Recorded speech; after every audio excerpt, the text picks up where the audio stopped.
Racing isn't easy, but experiencing it is. iRacing puts you in the driver's seat with the industry's leading sim racing game. Drive on laser scan replicas of the greatest racing circuits from around the world. Go head-to-head against other drivers chosen by skill-based matchmaking to ensure competitive racing at every level. Compete across all your favorite series. In officially licensed cars, engineered to deliver the most accurate driving experience possible.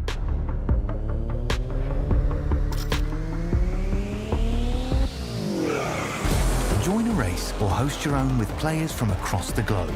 Race against the computer or in a league with friends. Feel the thrill behind the wheel. Visit iRacing.com.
When you want to be the best, you can't settle for the rest. For anything on iRacing, there's just one name you need, Maconi. We now provide the best of the best in setups, paint schemes, coaching, broadcasting, and event organization.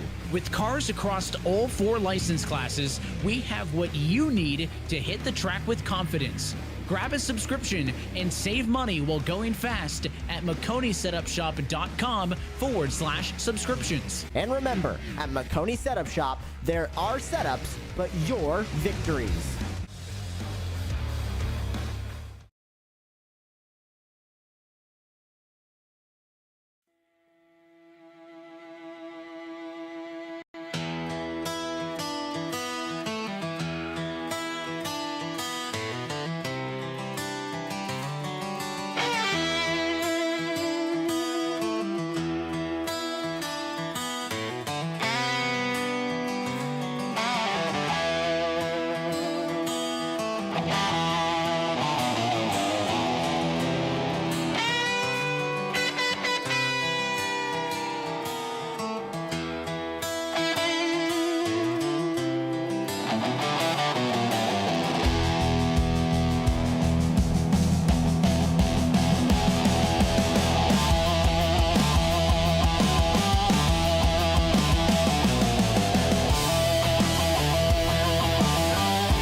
High pressure, high stakes.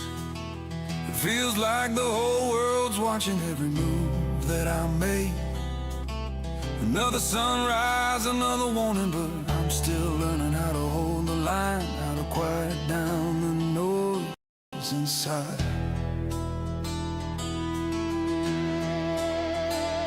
And the moments slip away when I forget what I need. So I steady up my hands, let the rhythm set me free. I remember to breathe when the whole world shakes me down. Clear mind, finally free. I won't break,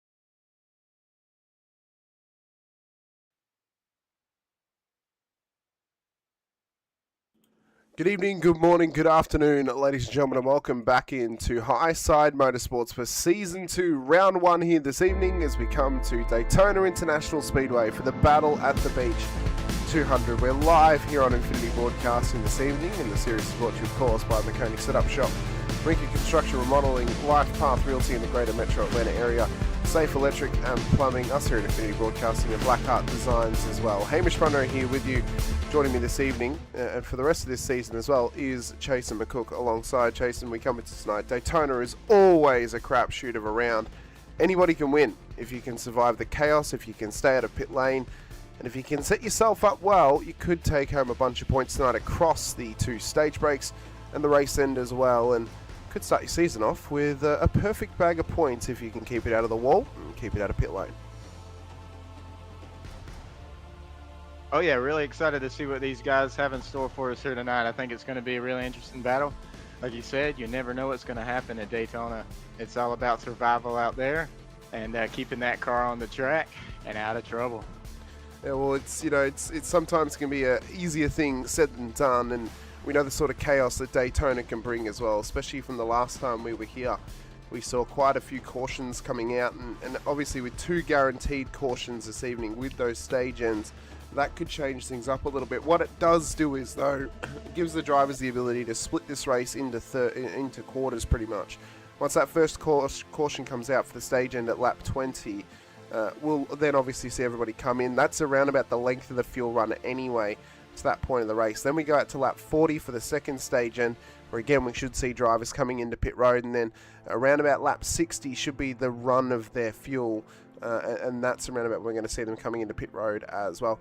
Looking at this race and looking at how this race is going to be set up, Chase, and obviously being that it is those first 2 cautions are going to be at the quarter markers of the race, is it going to be worth coming into pit road at any other stage to take fuel other than when those stages come out? Because I have a feeling if you do that, you're possibly going to be setting yourself up to having to take a 4th pit stop tonight, and possibly offsetting yourself a little bit too much compared to the rest of the field.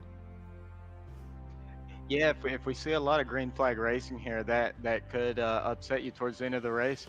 I do suspect, though, seeing the early stages, with the stage at lap 20, lap 40, I suspect we're going to see some conservative racing really early on, and probably not looking to see these guys really turn the heat on until the 3rd stage of that final longer, more lengthy stretch of the race we're going to have here tonight.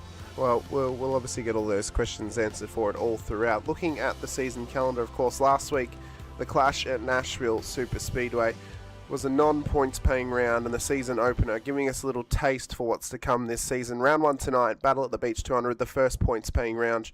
We're racing for 200 miles, of course, 80 laps. The stages are at lap 20 and lap 40. Next week, we head out to Vegas for the Las Vegas 150.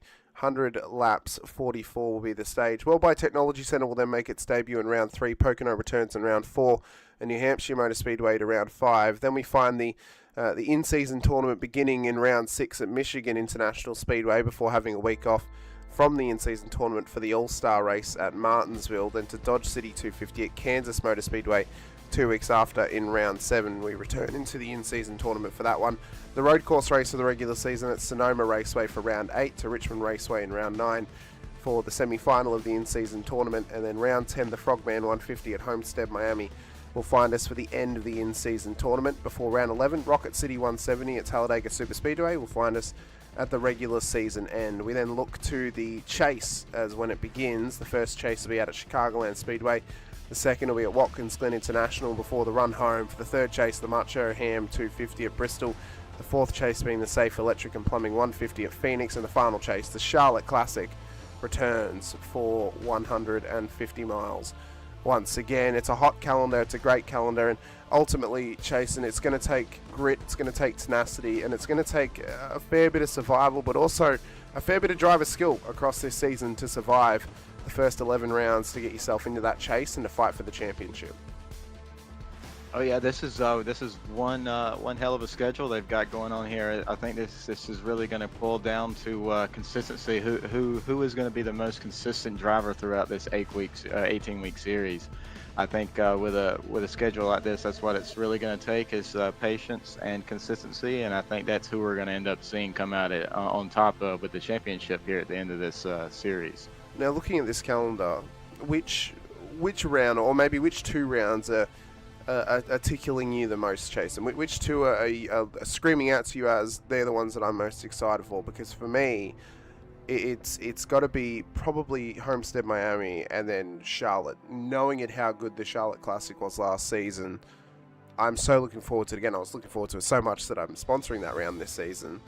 But Homestead's going to be really cool as well in round 10 for the end of that in-season tournament. And which one, though, is screaming out to you as probably the most exciting for you coming forward? You know, I'll have to say I always like seeing the short tracks and the road courses being added into the series because I feel like it brings a mix up into the schedule there rather than keeping everything going in a larger, bigger circle going to the left all the time. I believe Martinsville is going to be exciting, and so is Sonoma. I always like having those on the schedule for myself when I'm out on the track.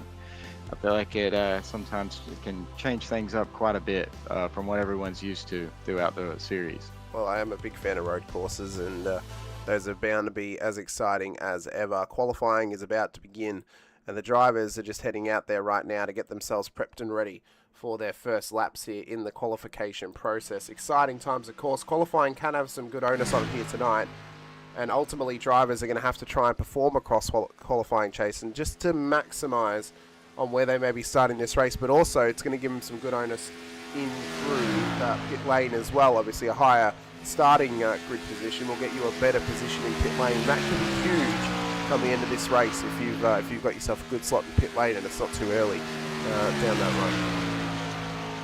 Yeah, of course, having a better spot up in pit lane is a big advantage at a track here like Daytona and these super speedways.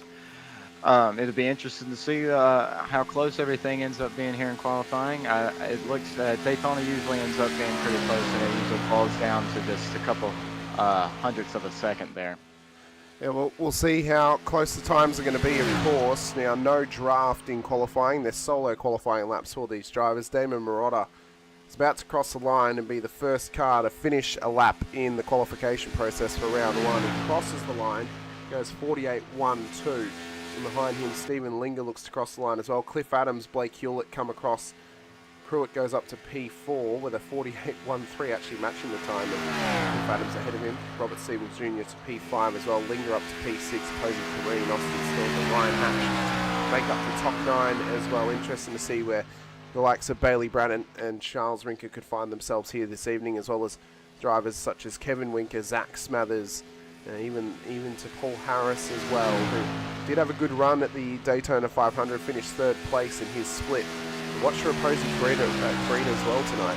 Spent in time in pit lane during the 500, around about 10 minutes chasing. He still went on to win the Daytona 500, so opposing knows how to win it, and he'll have to try and use all that grit, all that tenacity once again to try and win here at Daytona when it matters most and when it matters for points here in High Side Motorsports.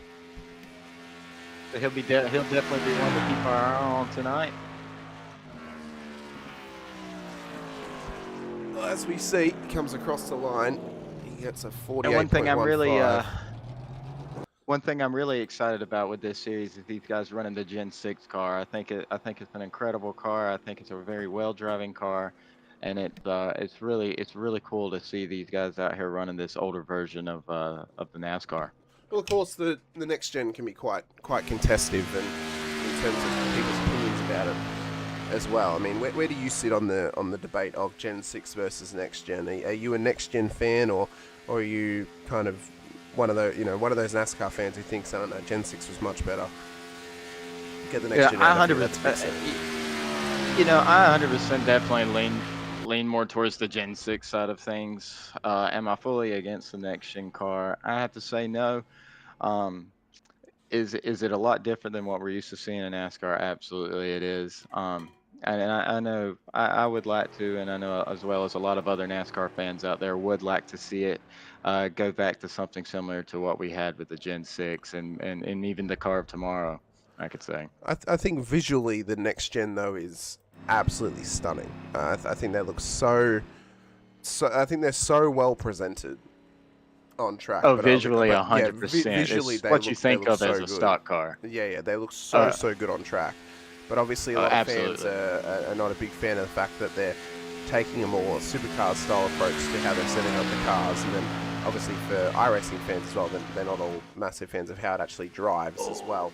As We have Anderson. Jason Cherokee on the pole, a new pole sitter here. We do indeed.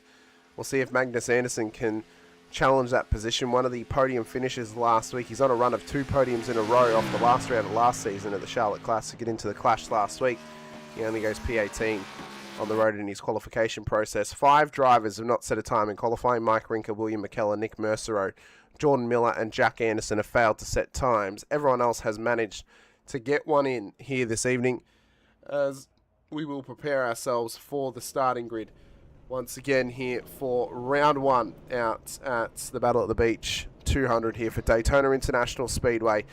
It'll be Jason Truckee on the front row alongside Bailey Brannon in P2, and to the second row of the grid we'll then find Zach Smathers and Justin Day starting in P3 and P4 as well. Row 3 we then find ourselves to Jason Reeves and Kevin Winker then for the top 6.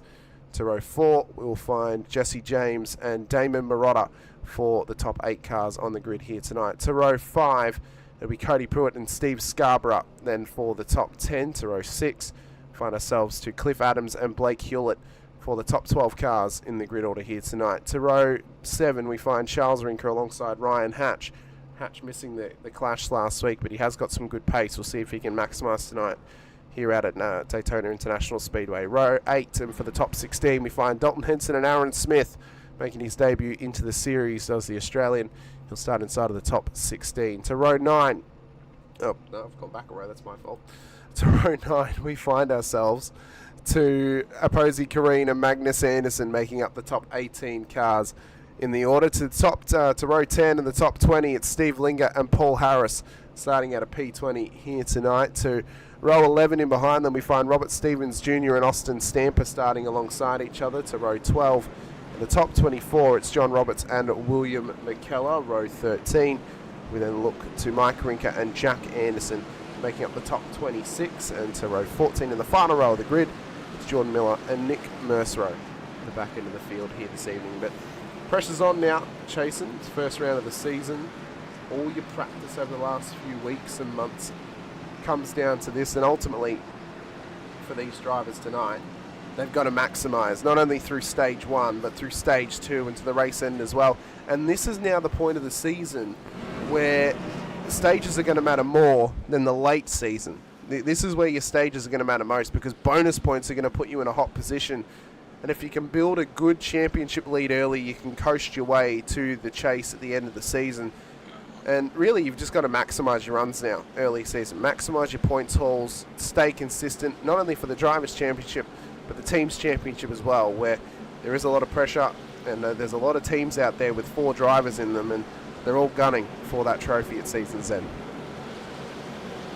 Yeah, you know, you're absolutely right. It's early in the season. This is week 1. This is the first race. I know these guys had the clash. They had that last week.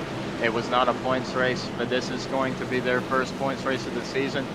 So getting out there and getting a good finish early on and getting a good start to the season is very important. So I do know that as we close to the end of this race, we're going to be seeing some battling coming to that checkered flag, I would suspect. But right now, these guys are coming to the start-finish line now, getting ready to take that green flag as Jason Truckee leads them that way. He's making his High Side Motorsports debut tonight. So it's good to see that. And here we go. Green flag here underway here at Daytona International Speedway. Lap 1 gets underway for the first time this season in a points-paying race. Give a High Side Motorsports, and it's a hot start for the outside line of Bailey Brannon and Justin Day. Brannon drops to the inside now, trying to give some onus to Truckee and Smathers to drag them along into the top 3. The high side was hot off the start, but the low line is where you want to be if you want to try and maximize the run throughout this race as well. Down the backstretch towards turn 3 they roll. Side-by-side action already, and this is what we can expect tonight, Chasen, is some good pack racing all throughout the field, and if they can keep themselves together and keep themselves clean, we could easily go 20 laps green to the stage end. Yeah, so far it's looking like they've already led us around one nice clean lap. It looks like everyone's kind of finding their spot in line, taking it nice and easy, just as I suspected. These guys are going to be taking it nice and conservative these first couple stages. Really conserving.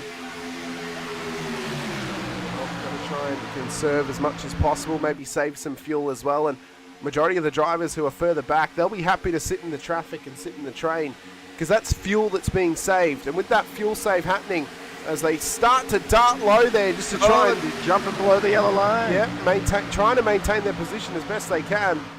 But this is the issue now. You want to try and save some fuel, but you've also got to be able to keep the car clean as best as you possibly can, as Brandon now drops back into the line behind Kevin Rinker on that outside line, as well as lap 3 begins here at Daytona. But a clean start thus far, but they look a little bit tantalisingly close at the moment. That one small mistake could lead to absolute disaster if they're not careful. That's all it takes here at Daytona. One small twitch the wrong direction, right or left, and it can cause a big pileup. Absolute chaos at any given moment. These guys are close racing. They're going really fast here.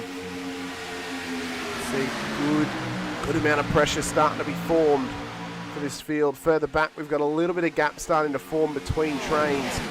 Posey Kareen's leading this back train with Will McKellar alongside him, so all these guys are trying to work together as best they can as well. But that front pack is starting to rocket away with more and more cars in it. The better the draft is going to be, the better the push is going to be, and the more gap that's going to start to form between McKellar and Stevens further back. That's already out to 1.7 seconds, nearly 1.8 seconds by the way, so that's already gone up by 0.2 of a second over one lap, Chasen, for the back of this front train to the front of that rear train. They are losing time really, really quickly, and they've got to be careful that they don't lose reach of them, otherwise they'll never get back into this thing. Yeah, this front pack is really pulling away from them. There's caution's out. One around. It is Stamper as well, made contact. Hatch big was hit, involved 88 as well. to the 56. Yeah, that's a big hit. Ryan Hatch has been put up and into the wall. This is what happened for the 56 entry in his first lap here. So he rides up high and just self-clears across the nose of the 75. And as he sits there, he then rolls down and bang, straight into the rear of that car comes the 88 of Austin Stamper. It hard has to go out to him. He really had nowhere to go then, Chasen. But yeah, as he came round turn 3, he really just had nowhere to go. Oh, he actually got a rear end knock then. Oh my God, that's a big hit. That is a big hit for an early moment in this race. Are these guys working with any fast repairs here this series? They do have fast repairs. They have, I believe they have one fast repair. So he'll be able to get his fast repair done and get himself out. Although I do know that hazarding on the side of caution for a chaotic race like this, if the damage is not too bad, he may just come into pit lane and fix the car instead of using the fast repair. But that's obviously that's going to take a little bit of balancing. We're only a couple. That was a pretty hard hit. It was a hard hit. If he can get back to pit lane without the toe. Yeah, that's going to be the struggle. He is down the back. He's driving. Yeah, he is. So I think that there will be significant damage on it, because you can see the rear end. It is scraping down in through turn 3. So I think he needs to bring it in, and it's going to be a significant fix. So he may have to use the fast repair early. But only 5 laps in and having to use a fast repair, it's not the scenario you want to be in here at Daytona, because that's going to put him on the back foot the whole race. He's going to have to drive clean. He's going to have to drive consistent. He's going to have to stay out of trouble if he wants to get to race's end. Yeah, I'm sure Hatch in that 56 was not looking to spend his fast repair this early on in the race. I believe he was just trying to check up and move into that high lane and just did not realize he was clear and just came straight across the nose there. Well, we've got cars coming into pit road now. Reeves, Henson, Anderson, Rinker, Roberts and Hatch are all into pit road for their first stops here tonight. I don't see the worth in pitting now, though, Chasen. You're still 15 laps away from the stage end. You're only going to offset If I were these your pit guys, I stop would now. stay out. Yeah, there's no worth to it. What they're doing now is they're committing to a 4-stop comparatively to a 3-stop strategy. Yes, they're offsetting their fuel, but if they make the mistake and take tyres, such as Austin Stamper has just done, that's one set gone. He only has one more tyre change now for the rest of the race. He's completely going to destroy these tyres, and he's probably going to have to run to the end of stage 2 on this set if he has any hope in hell of keeping the tyres under him. Oh yeah, I think dipping in the pit road right here is just the wrong move, and it's going to add that 4th pit stop, as you're saying. These guys need to stay out. Going into the pits is really going to give you no advantage. You're just going to be leaning on cautions if you choose to make that decision now. Yeah, and you're kind of trying to just anticipate cautions at this point as well, and they're never guaranteed. I mean, it's that move there that brought out this caution. I mean, as we said, it was a self-clear from Hatch that really brought out the caution. If we head up to what would be the regular TV cam and we just go back a little bit here, just to look back at this, because I wanted to see if there was any sort of a knock, but I don't think there was. From the looks of it, Hatch is literally just self-cleared straight up to the top line. He just moves straight up and across the nose of the 75. So I think the onus there really is on Hatch. I mean, that's just poor spatial awareness, and ultimately it's an aggressive move that's put him in the wall and gotten his car wrecked. I mean, what more can be said? Yeah, it's just a poor decision on Hatch's part there, making that big check up to the right instead of slowing up for that car that blocked him off there on the low side. He did get cut off there, but like you said, there's just poor spatial awareness. But he's got that thing repaired, and he's back out on the track, so we'll see what Hatch has in store for us here as we get ready to go back green here at Daytona. Also, Kevin Rinker, Bailey Brannon starting on the front row here for the restart. Brannon running a special variant of his Florida State University livery for this round in memoriam and in respect of the school shooting that happened around about 12 months ago at his University of FSU. So he's running that in with the people's names, I believe, that were harmed or possibly, unfortunately, didn't make it past that day in 2025. They're running with him on top of the doors. So Brannon is running that livery tonight as a special memoriam sort of a livery for what happened a year ago out at Florida State. But we'll see if he can lead him to a race win. Bailey, unfortunately for him, has now gone since November without a race win in this series. He has not had a single race win in High Side Motorsports. And coming off the back through multiple other leagues, he's taken wins there, but he's yet to crack the egg here in High Side to get himself a race win.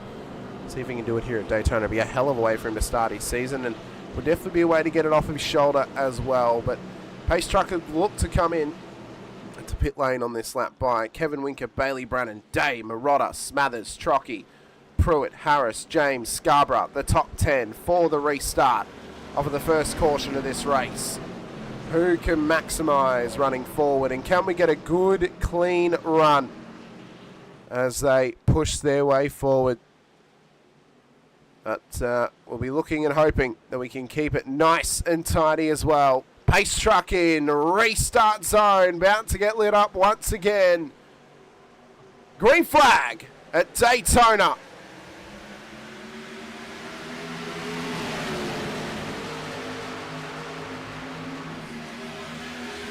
Winker's taking us into turn 1 on the low side with the lead. Let's see if Brannon will keep that high side rolling there, as we saw earlier when these guys got rolling the first couple of laps. It didn't seem like these guys were really lacking the high side. Everyone seemed to try to be tucking in low and just making this a one-lane race. You already see them all scrambling for position further back. The 10 of Day running across the yellow line, just tucks back into line further back there as well. Winker's already dropped a few spots now as Brannon and Marotta lead the train. Harris caught on the outside on his own as they begin to break their way forward. The good thing for that train that was further back, we mentioned it before, Chasen, that was about 1.7 seconds behind the lead train. They're back onto it, so that gap has already been shrunken down to less than half a second. That's good going for those guys, and it's giving some of them some good positioning as well off this restart, so it's worked out well. Top 5, they'll be looking to tuck into the low line. Will the 10 play ball? No, he won't. Neither will Rinker. They're nearly staggered 3 wide. Surely they make it through turn 3. They fix it up. They get themselves going again as we come around turn 3 once again.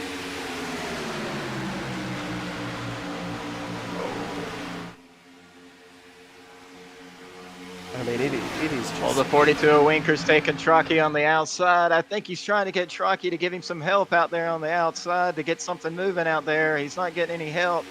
The longer he's out there, he's going to get caught out because that low line's going to start to push and they're going to start to get some good drafting as well. You saw Smathers then trying to get some side draft off of him to slow him up and pull that car forward. They're still side by side at the moment. This is great racing through turn 1 and 2. He's got Day to push him. But you can see Smathers there. He's got his teammates directly behind him to push him along. So those guys are all working together. As you see, the 46 now caught out of the midline as well. Truckee tried to move up to the high side, but he was a little late on the move. 3 wide to turn 3 and 4. Can they survive it?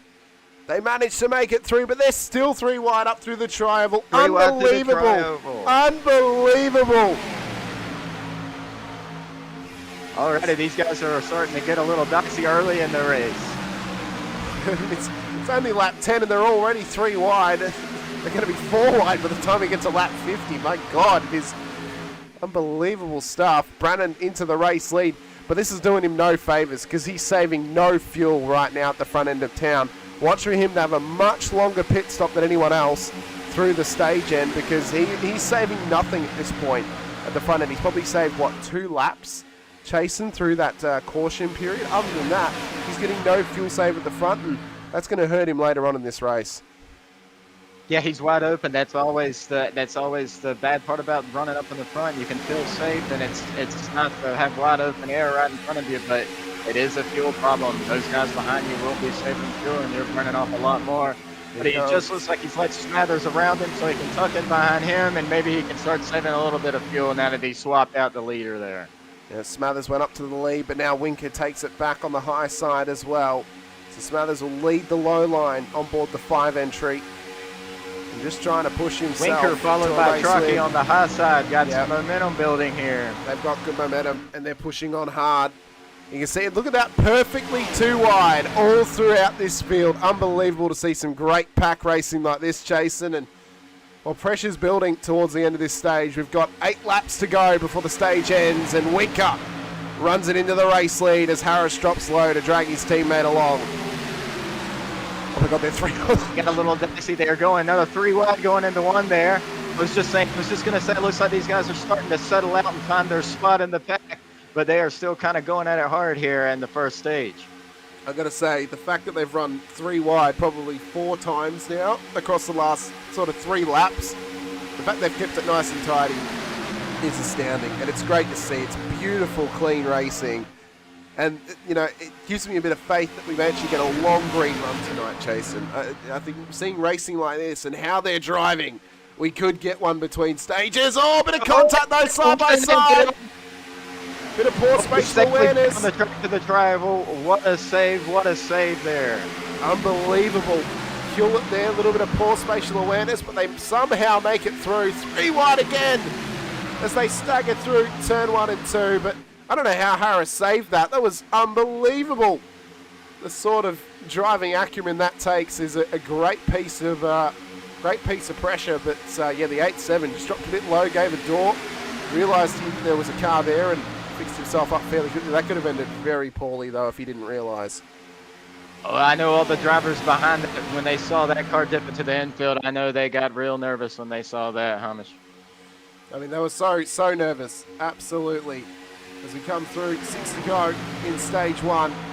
Rinker leading the way to Harris and Smathers with Truckee, Day, Pruitt, Marotta, James, Hewlett, and McKellar makes up the top 10. He's up 14 at the moment, but Harris has got the most positions gained. He's up 18 off of his start here tonight.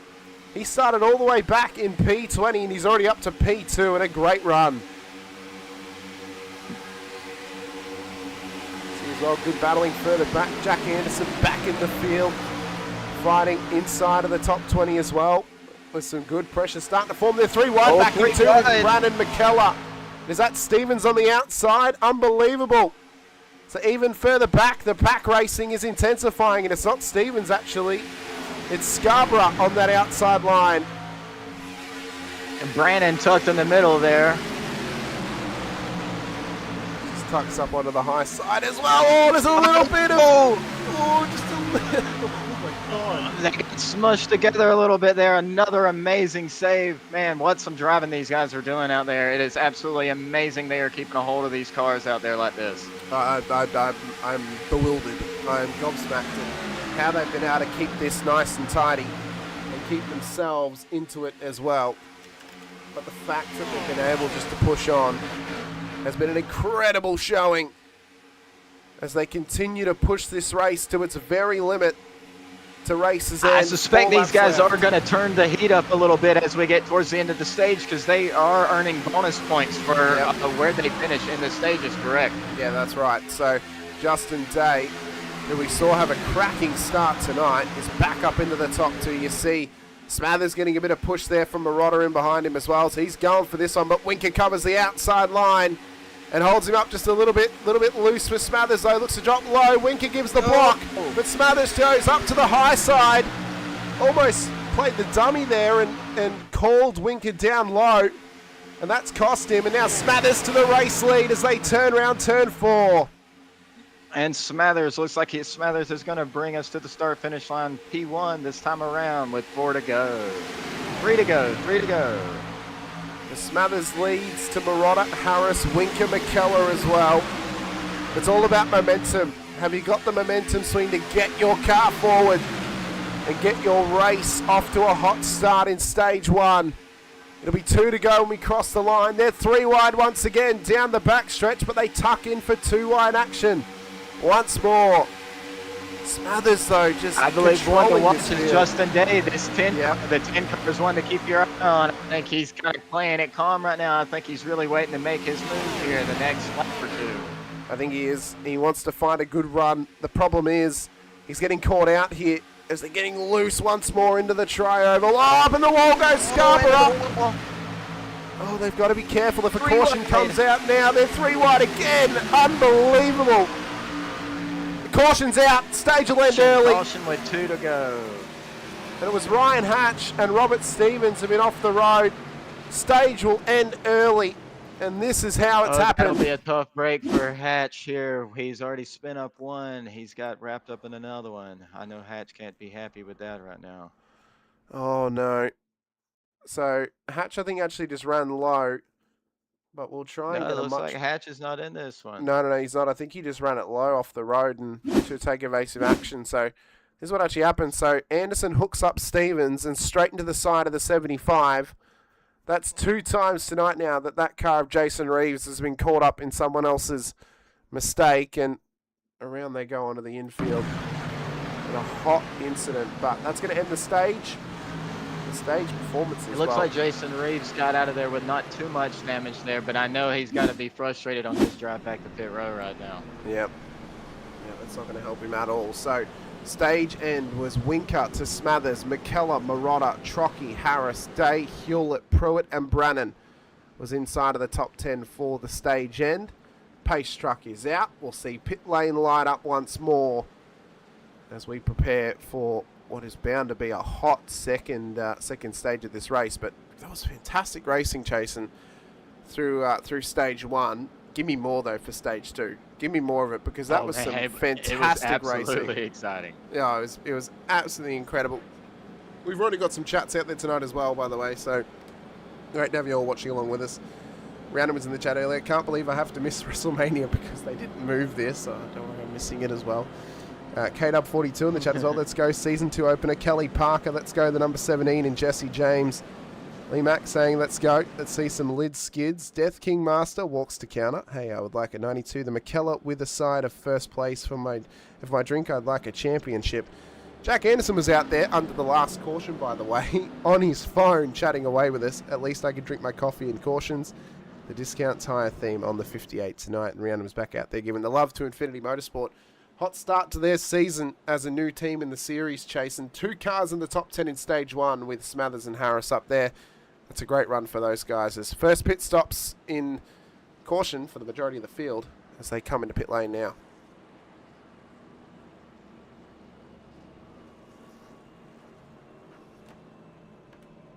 Let's see how pit stops will occur for them. Smathers in.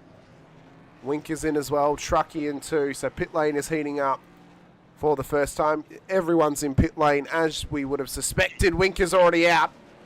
And it's always interesting to see who takes tires and who doesn't take tires on this first pit stop in these super speedway races that are staged like this. It looks like majority of the field have opted not to take tires. Smathers did take tires, as did the 75. So a few cars have taken a set here on the first run, including Smathers, but those front runners opted to take no tyres on the stop. It'll give them a little bit of better positioning, but those fresh tyres is going to give Smathers a good run here up the order.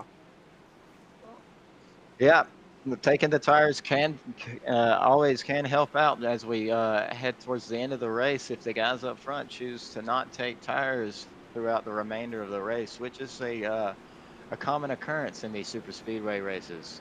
Throughout the duration of the 80-lap race, no new tires are put on the car. Well, we'll see now who is going to benefit from these choices in pit lane. Strategy choices obviously are a big thing of how you want to strategize your race. Looks to be a good even split of the field. Half the field have taken tires, half the field haven't.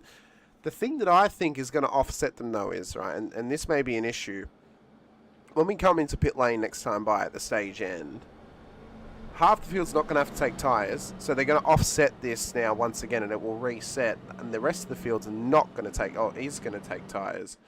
So for the likes of Smathers, Harris, Adams, Anderson, and everyone pretty much lower down the order, when they don't take tyres on this next stop, that's going to push them forward.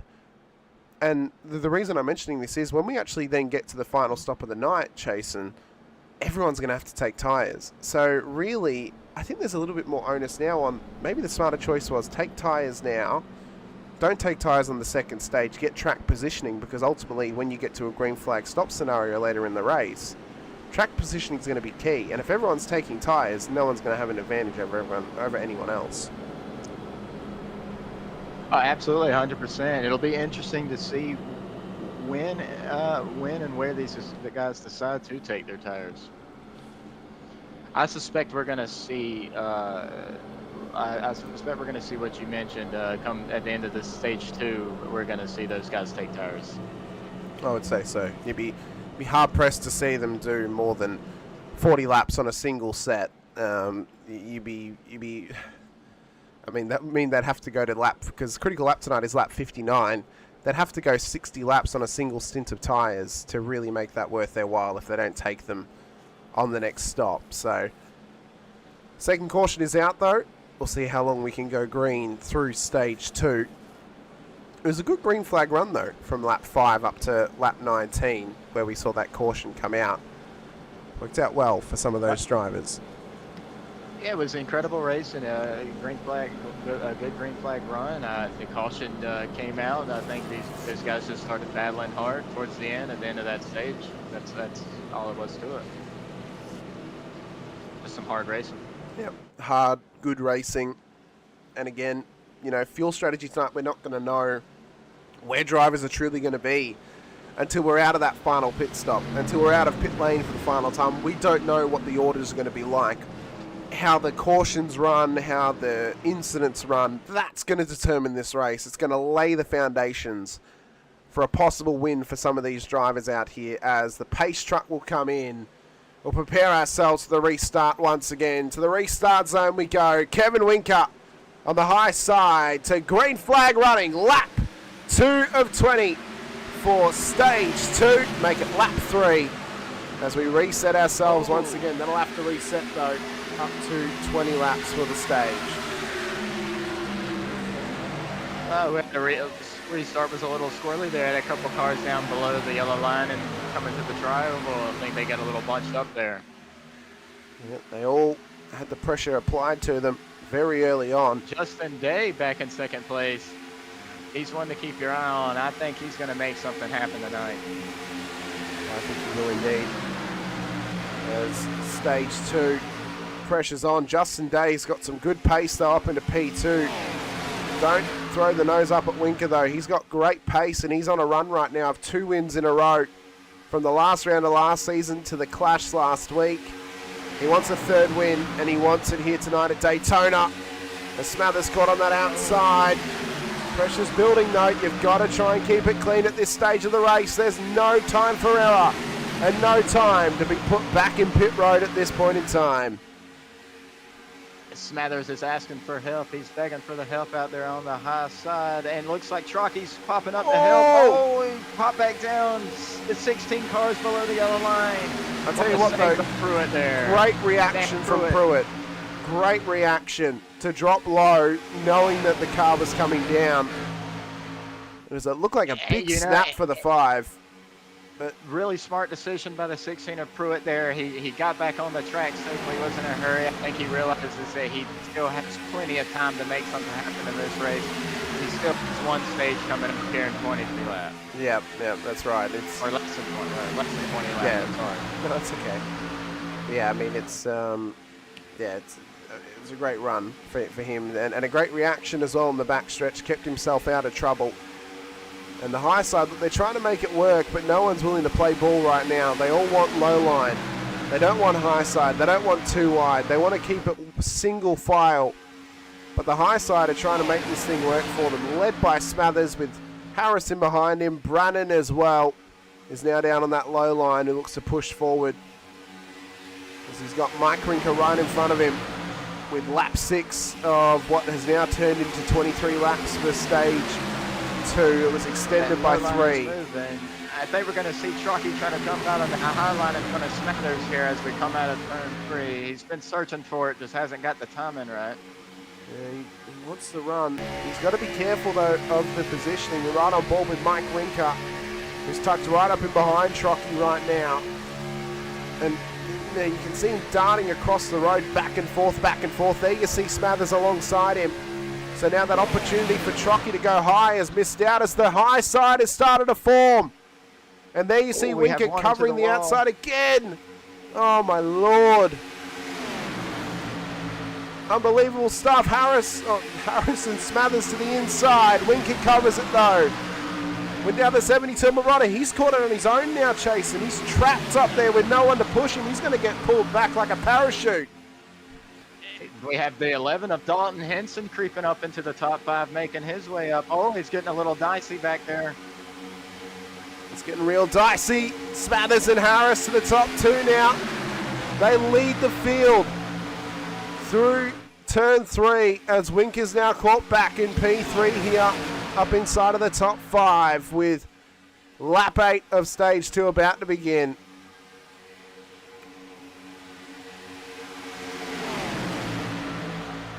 Wow, what some incredible pack racing these guys got going on here. Nice, tight, hard racing. You've got a really good group of drivers here.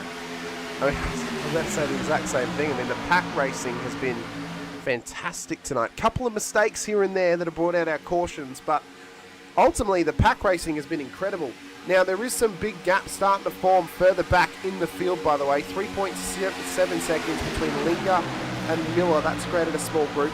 And then a further 4.5 seconds back to Pruitt off of Kareen. So there's a couple of packs that have been caught out and they've dropped off this front crew, but the front pack's nice and strong and they're running good. Up here on the top line is Rinker now into the race lead, but watch for Henson in the 11. He's done well to get up there and into the lead now across the line. Look out, here comes the 72 of Damon Marotta. Oh, caution's out. Oh, caution flag. Caution's out. Caution's out. Who is what? It's Cliff Adams. Cliff Adams off the road in the 80 car. And there's a meatball flag for William McKellar. I wonder if that oil pressure's gotten a bit high and he's just hurt that engine. So this is what happened. Adams gets loose across the tri-oval. Contact into the side.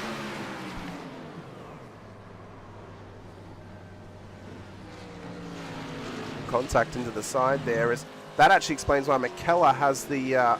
has that meatball chasing, because as that contact happened, we watch this here, so it gets loose off a bump to the 8, up and into that car on the high line. But watch McKellar looks to take evasive action.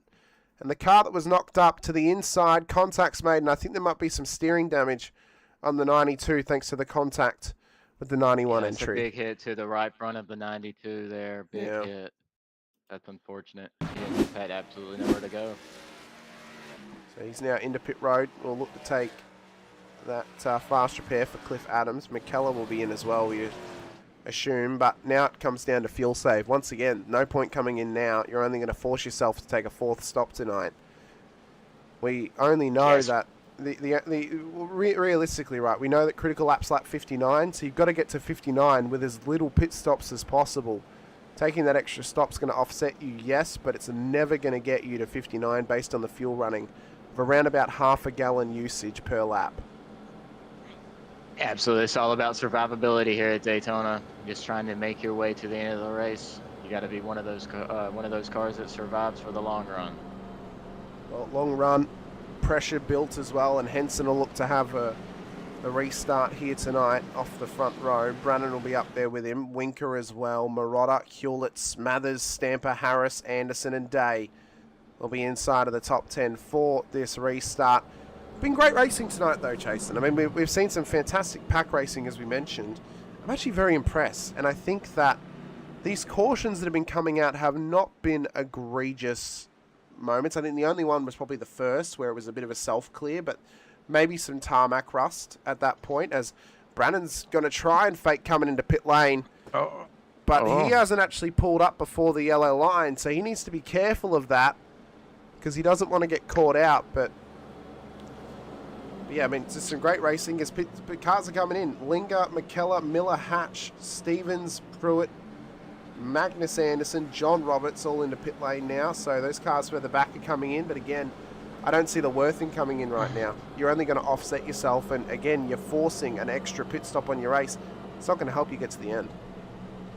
Yeah, it looks like Brandon definitely needs to be careful with that dipping into the pit lane. Looks like he came back out onto the track above the commitment line, but it looks like he's gotten away with it and should be okay.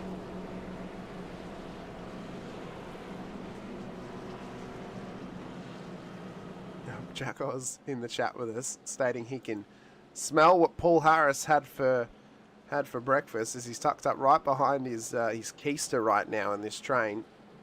Anderson has raced here before, of course, in previous seasons. Good to see him back, in the series and back in the points-paying race as well, running as the sole Infinity Motorsports driver.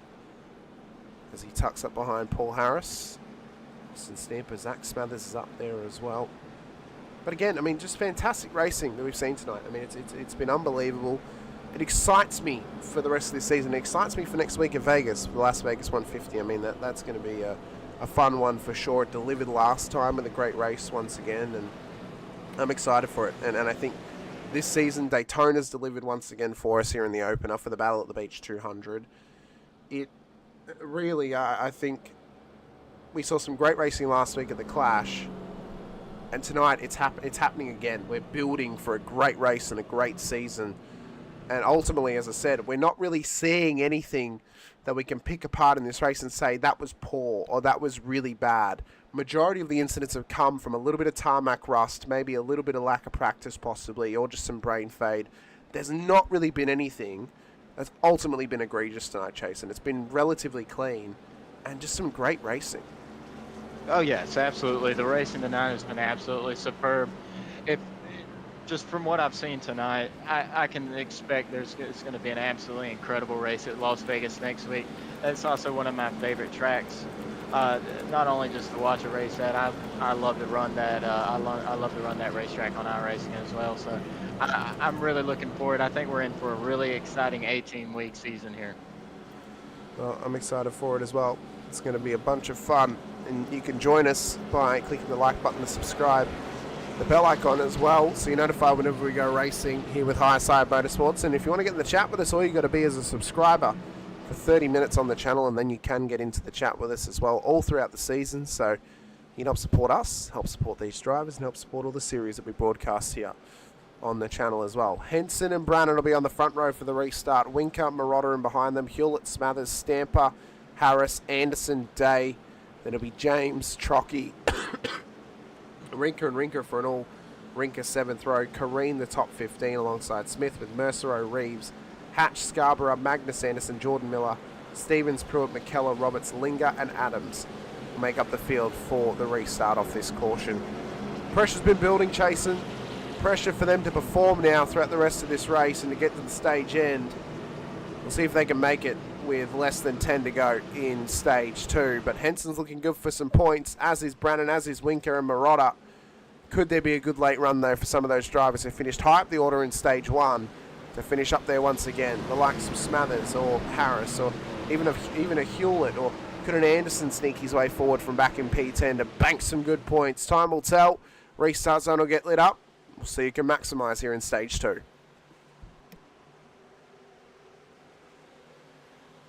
All right, Dalton Henson's bringing us to the start-finish line. Here we go. Green, green, green, green flag here again at Daytona. Henson on the low side, Brandon on the outside as we go into turn 1.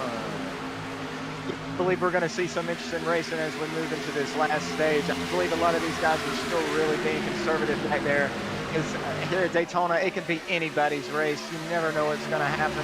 Some of these guys, I think, are still just really taking their time, and I think we're going to see some change up to the roster as we move on to the race. I think everything's going to change up as we move into stage 3. 8 laps to go in stage 2 as we push ourselves on forward. And you see Henson there now caught on the low side. Watch for Winker, watch for Marotta. They're pushing forward here to maximise their points. In stage 2, through turn 4 they come. 7 to go and we cross the line, Chasen, and it's all about the momentum now. Can you maximise the momentum swing that you've put upon yourself? And can you maximise points here in stage 2?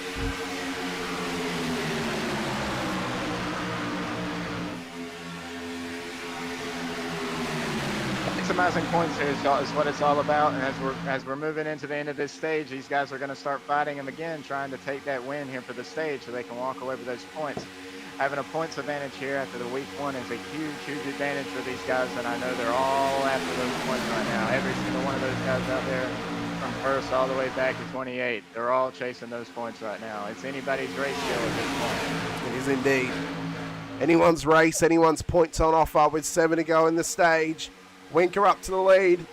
Smathers and Harris are tucked right up in behind him though, but the low side of Marotta and Henson are trying to fight their way forward once again as well, but the high side's got a good run. Winker needed trying to figure out who he's going to favour. Here at the end of stage 2, is he going to favour the low line or is he going to favour the high side? Because if he comes low, he's going to risk getting side drafted from Smathers and Harris, and that's only going to force him further back down the order here this evening. Oh, here comes the 10 of Justin Day again on the high side, working his way back into the top 5. Let's see if he can make something happen. Brandon as well wants to sneak into the top 5 as well. He's side by side with Harris. Those guys were teammates last season. Not anymore. Now they go head to head for the teams and possible drivers championship as well. As side by side, 2 wide across the line, 5 to go. With Winker and Marotta in the top 2.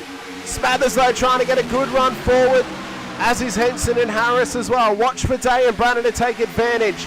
They want to try and sit their way into the 5, but it's going to come down to who gets the momentum, who gets the run, and who can build up their speed towards the stage end. He's still there. Is he clear though of the 5 car? Or will the 5 look to come down low? They both come down low. Winker and Smathers. Oh, you can see him getting loose. 11 and 6 off the road. 6 to the water. There comes a caution. Now the question is, does it end the stage? It's a big one.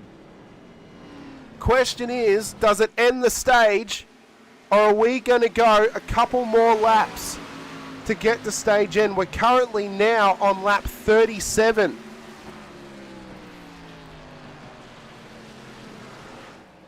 You know, good question. Will the stage end early? We had a caution 1 lap later on the last stage.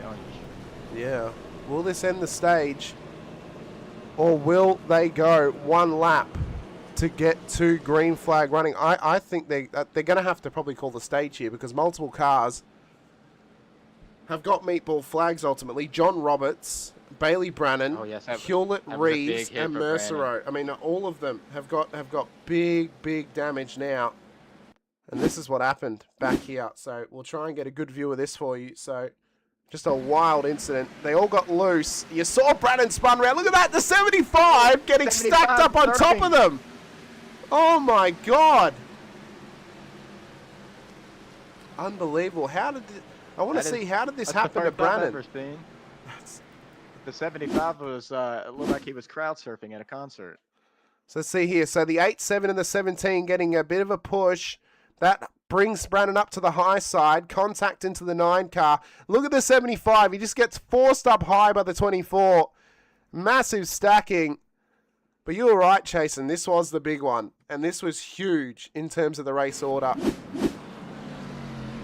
Man, I feel for the 75 car of Reeves right now. I know he has to be frustrated. He has just had nowhere to go for just the last 3 cautions. He's been wrapped up in all 3 of those, and it's very unfortunate for him tonight.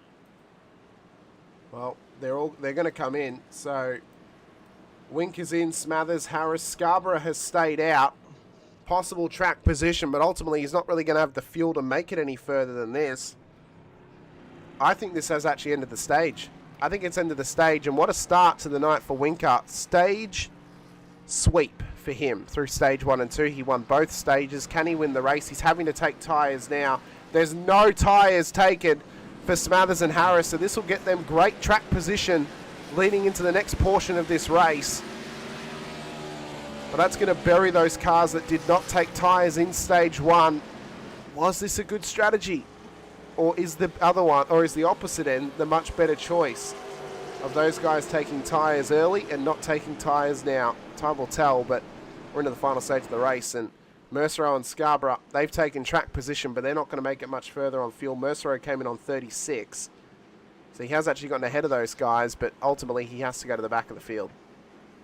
So we potentially will be seeing a green flag pit stop here in the third stage, the third and final stage. Quite possibly, yes. So the furthest they can go on the tank of gas is roughly 21 laps. Critical laps like 59. So this is going to offset them slightly. So we're on lap 38 now. You'll save 2 laps under the caution. So they're going to get to around about critical, and then they're going to have to come in. If we get a caution, I would say 2 laps before 59. So if we get a caution around about lap 57, we're going to see people rolling the dice and coming in, because it is a free stop. It's not on the green flag, and you know you can save 2 laps under caution. So if that happens, I think we're going to see nearly everyone come in if they know that that is the critical lap. If they don't know it's the critical lap, I don't think we're going to see many come in. We're only going to see those that know. So we'll see how this plays out. But those front runners are going to dictate it. They're going to dictate this. It'll be really interesting to see. Yeah.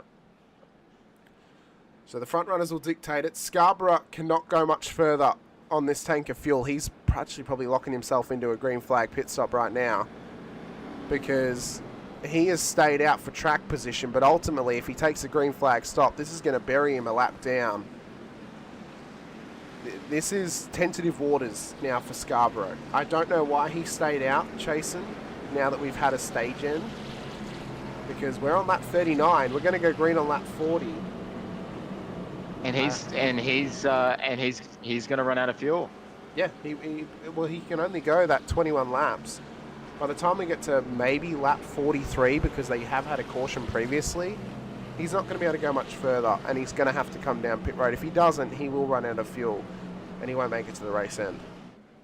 Yeah, maybe he's got something up his sleeve. You know, maybe he's got a plan. Maybe he knows something that we don't know. So it'll be interesting to see. We'll see what Scarborough's got up his sleeve here. Well, I'm not seeing stage results in the race control logs. I can only see the stage 1 results, no stage 2 results just yet. So I wonder, because it is lap 39 right now, we're going to be green on lap 40 if it's going to be a 1-lap dash to the stage end. I wonder. Yeah, that's what I was curious. Yeah. I was curious as well, because we did get that caution. You know, we got that caution 1 lap earlier than we did in stage 1, which would give us that extra lap. And if this has happened, this has now hurt those drivers that didn't stay out, that came in and had to take tyres, because now their track position has been severely affected. And if it's for Scarborough, he's just gained massively, because he's now up inside the 10. And That may be Scarborough's plan. So that might could be what, why we're seeing that. If we see that true, that could absolutely be what Scarborough has planned. And if so, that's a very good plan. Well, pace truck's going to come in. Will it be one lap to the end of the stage? Because technically, lap 40 is the stage end. Scarborough gets us underway, though, to green flag at Daytona. 1 to go in stage 2. So if we see the caution come out at the end of this lap, it confirms that it was a 1-lap dash to the stage end. But you see Scarborough, he just gets buried from the whole field. It was a horrid start from him, and he's already outside the top 10. So this has not paid off for him at all. No, I feel like he must have not been in the right gear at the restart. He just looked very slow on the start of that race because Smathers came out and just blew his doors off. You see Anderson and Harris battling away for the top 3. Pruitt's up in P2 behind his former teammate Zach Smathers of last season. It's caution's out already. Caution is out already. Multiple cars in the wall. This will end the stage. Smathers is going to take home a stage win in stage 2 here at Daytona. Unbelievable. Smith, Reeves, as well as Brannon, McKellar and Rinker all with a meatball flag, and I think that'll actually end Brannon's race because that is like now done and dusted.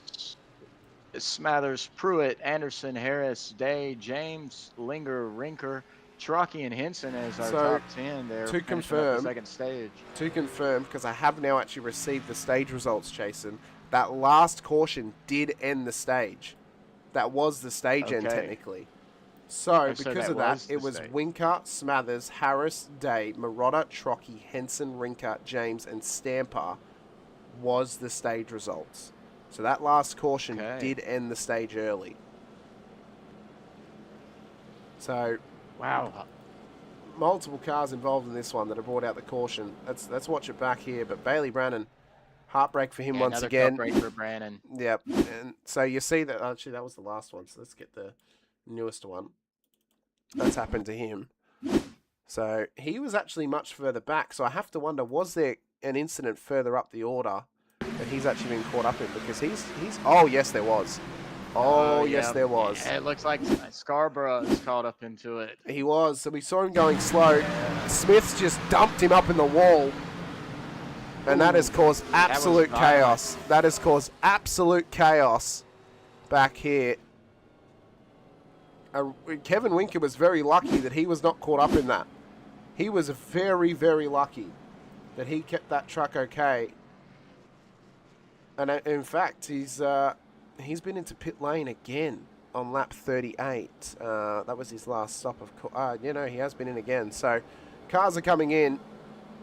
So Zach Smathers is now into the race lead with Pruitt alongside him. But it's a very, very weird time for this to happen as Brannon's now gone up into the race control booth to chat to Brian, our race controller, and Austin Cole, who's in there with him. But yeah, man, that is a tough break for some of those cars. But the onus really, I think, has to go not only on Scarborough for just being off the pace, but Smith for just absolutely dumping him off the road and into the wall. Yeah, there was no trying to check up there at all. Just kind of drove right through him and sent him up the racetrack. It's very unfortunate for Brandon Scarborough. It looks like it's going to take Brandon Scarborough and Reeves out of the race, unfortunately. Yeah, so 3 cars out. Mike Rinker's in there as well. Row. So I want... Along with Will McKellar and Merceau. Yep. Smith's in pit lane now as well. I wonder if this is actually race over for Rinker, if he's previously used that fast repair. Because if it is, that's a big driver that we've lost. Like, that is a contender. Zach Smathers is in the chat with us, out of the race lead, saying, Daddy Hamish, you are our Lord and Savior. Oh my God. Oh, appreciate it, Zach. Thank you. For those that are not on the in on this Chasen, Infinity Motorsport is my team that I own in this series. Those guys have been doing great tonight. Okay. I must say, they've been doing great. Yeah, they Smathers are. and Harris have been in the top 10 for both stages. In fact, they were in the top 3 for stage 1 and I think stage 2. And then, Jesse James running well up in the top 10 as well. So, couldn't be prouder of those guys. Those guys are doing really well. But I try and contain my favoritism. I'm normally actually a lot more, in terms of favoritism, I'm actually a lot more harsh on my drivers when they make a mistake because I expect better of them. So to see them doing well and racing clean has been fantastic. And it's great to see everyone else doing well as well. Yeah, I've got my partner and teammate out there as well making his debut here at High Side Motorsports. Is that Justin? Trocky. I was going to say, is that Justin Day or Jason Trocky? But it's Jason Trocky. Jason Trocky, yeah. He started on the pole. He's doing well. He's fell back a little bit. He's maintained the top 10. But yeah, he's doing absolutely well. I must say, I'm very proud of him. Absolutely, I can say I just met these guys, but I'm proud of all these guys. It's been an incredible race to watch. The racecraft has just been absolutely superb. It's been fantastic. We've got Bailey Brannon in the waiting room. His race is over. Hello, Bailey. Welcome in. Hello, Bailey. You got a copy, Bailey? I am here. Well, Bailey, what did I say to you? What did I say to you, Bailey? You leave me in the booth, which allows me to work with Chasen. Yeah. You didn't even get a win. Yeah. Nah, dude, I didn't even make it to lap 50. I'll take the blame for the first incident because, I mean, when I was trying to come back on the track, I mean, I got shuffled out. I was trying to come back on the track. I saw a hole. This one wasn't on you. This one was not on you. That was this one was on. This you know what? This one is going to Thursday. Actually, that's what this one is because I'm not gonna throw blame out there because even race control was like trying to debate on who that was on. But in terms of my race, I was struggling out there tonight. I could never seem to be in the correct line, and I was always getting shuffled back. I feel like I didn't have a lot of friends up front, which is fine. It happens. But your guys seem to be doing great. So both our guys are doing great. Justin Trocky's up there in terms of representing Chasen, and Zach, Paul, and Jesse doing well as well. The green flag here. Yep, green flag running once again, and Smathers has rocketed off the start. He will get dragged back in fairly quickly, though. Pruitt's doing well. Anderson doing well, too, up in the top 4. He's side by side with Harris right now. How was the racing out there, though, Bailey? Aside from the fact that you did get caught out sometimes and there was some incidents. Look, from our end, the pack racing looks great, but really intense, ultimately. For up front, it was fun. Like, I did have fun. Up front, early on, it wasn't super aggressive. It got stupid aggressive when I got middle of the pack. I mean, why are we 3 wide for 10th? We're just holding ourselves back. And then people were just not wanting to push. And it's like, well, we have to work together if we want to get to the front. Like, I know only one of us can win, but just because you're pushing me does not mean you're going to win the race. But it was good, though, up until whenever it was. So I think I walked out of here with a singular stage point, and probably last place points. And the sucky thing is I will be missing next week too, so I'm going to be in a bit of a hole already going into week 3. So well, we'll see if you can dig yourself out of the hole. Smathers is doing well though at the moment. Look at Harris and James trying to work together here to push themselves forward as well. And there you see Pruitt in behind them with Anderson too up there chasing. This is great racing up the front end of town, and all of those guys are doing well to keep this thing clean. Oh, it's just been incredible pack racing all night. These guys they're really putting on a show out there. It's going to be really interesting to see how this lines up as we move closer to the end here. These guys are going to start racing harder, as they've already shown us they'll do that as we get closer to the end of the stage. So Harris down to the race lead. Smathers and James are up there as well. Trocky and Pruitt are doing well, but you can see just how tight it's getting up here. The fuel game is going to be the major play tonight. Bailey, and with a bit of fuel saving, getting a pretty good run here. They're getting a great run at this moment in time. But the top 4 controlled by Pruitt, and then the 3 Infinity Motorsport cars, are Paul Harris, Smathers, and James, who are up there as well. So pressure's on, but it looks to be, and Bailey, you can speak on this too as a team owner, the team's championship this season is going to be hotly contested. Oh yeah, hopefully. I mean, even today, you get a lot of teams up in the top 10. Infinity Motorsports just dominating that top 5 right now, though. But yeah, I hate to see my guys are outside the top 10 right now, but I'm hoping they'll work their way back. They could still do it. Harris over the race lead. 34 to go. Yep, and Smathers has just been pulled back there chasing, so he's now back in P4. Trocky now up into the top 3. This is great racing though. All these guys are doing so well to keep themselves clean. Pressure's on, but I mean we've got over 30 laps to go chasing. This is the survival factor point of the race. If this goes green to the end, you've got to keep yourself out of pit lane as much as possible, but into team contact with James and Smathers. Into team contact, James and Smathers caution into each other. A big caution back here. Multiple cars involved. Multiple cars. And it all started with a little bit of a check-up between teammates that has caused absolute chaos back here. So let's try and watch this back. So you can see James runs a bit low. God, there's that little bit of overlap. But the worst one was actually Trocky in the car and behind them. That was actually the worst one. Trocky. The 72 Murata. So let's try and get a better look here. So there's a bit of inter-team contact. That's okay. But the Trocky one with that car on the lone line, I think that was Pruitt, as you said, Bailey. And then heavy contact up high. So I think the inter-team one of Smathers and James is not so bad. But although James does have a meatball, so he has to come in and get that car fixed. But the other guys, the onus I think has to maybe go on Pruitt or Trocky there for the knock. But let's see, does he give Trocky a push or does Trocky come up on him? The 72 is I believe Trocky was in the middle. He came down, come back up across the nose. I think that's on the two teammates. I think that's on the two teamates right there. Well, I mean, one thing you're seeing here, I don't know if I don't know if the big one is because there wasn't direct contact. I mean, obviously it's a pretty heavy mistake from them, but the contact in behind them though was more so on Pruitt and Trocky getting interlocked with each other and then running high. Well, as Brian types in the race control logs, we will have a verdict. We'll see what he determines. But one thing. One thing I wanted to make note of is that these cars are actually pretty hard to push in. You really have to be squared up on somebody's bumper. You can't push somebody in the left or right side because then stuff like that happens. I mean, even when you're square on someone's bumper, you have to be careful because it is so easy to get aero loose in these cars.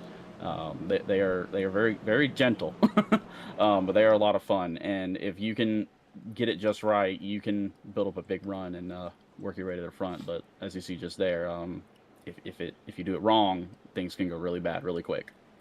Well, cars are coming into pit road now. Looks like we're going to see several guys coming down pit row here. Yeah. I know we're going to see Trocky, Murata, Pruitt, Dave, it's too Rinker, early. Stevens, Henson, It's Miller. too early in my mind, Chasen. This is too early for the stop. We are still 10 laps away from critical lap. This is way Some too of these early for guys them. have no choice, though. They got wrapped up in that wreck, and they've got to come in and use up that fast repair. I know Trocky's going to be using his as he goes in there. So as well as Pruitt possibly, and Day. The world, there's three worlds that of how this can play out, right? So the one world is this pays out and benefits those guys by front runners are forced to come in under green, and then a caution comes out and the other cars come in for free. Or it's going to go double green and work in the favor of these guys where front runners take a stop under green, come out a lap down, the other cars have to take a stop under green, and then it all resets itself once again. Or the other option is those guys just pitted under caution. The front runners are about to get a pit under caution if it happens at 59, and they're going to be in the benefactor position. So they're going to be in a good position if there is another caution and they get to come in for free once again. And then those rest of those cars that just came in have to come in under green. So there's two worlds that this works. There's two worlds that it doesn't. Only time will tell as we move on with the race and we see which one of those scenarios ultimately end up playing out. I must ask this, we do have one of the drivers in the race in here in the booth with us right now. Bailey, Mr. Bailey, what do you see? What would you be doing in this situation right now if you were out there on the track? Oh man, see, this is a tough call here. But me personally, I probably would have pitted because with the way things are going, more than likely we're gonna have more cautions. And if I know the guys up front cannot, or cannot make it, then I'm just gonna fuel save in the back and wait for that next caution, and hopefully it pays off, and just make sure I don't burn any fuel under caution. Ultimately, though, Bailey, I think the issue with that is you would need 5 cautions to save the 10 laps.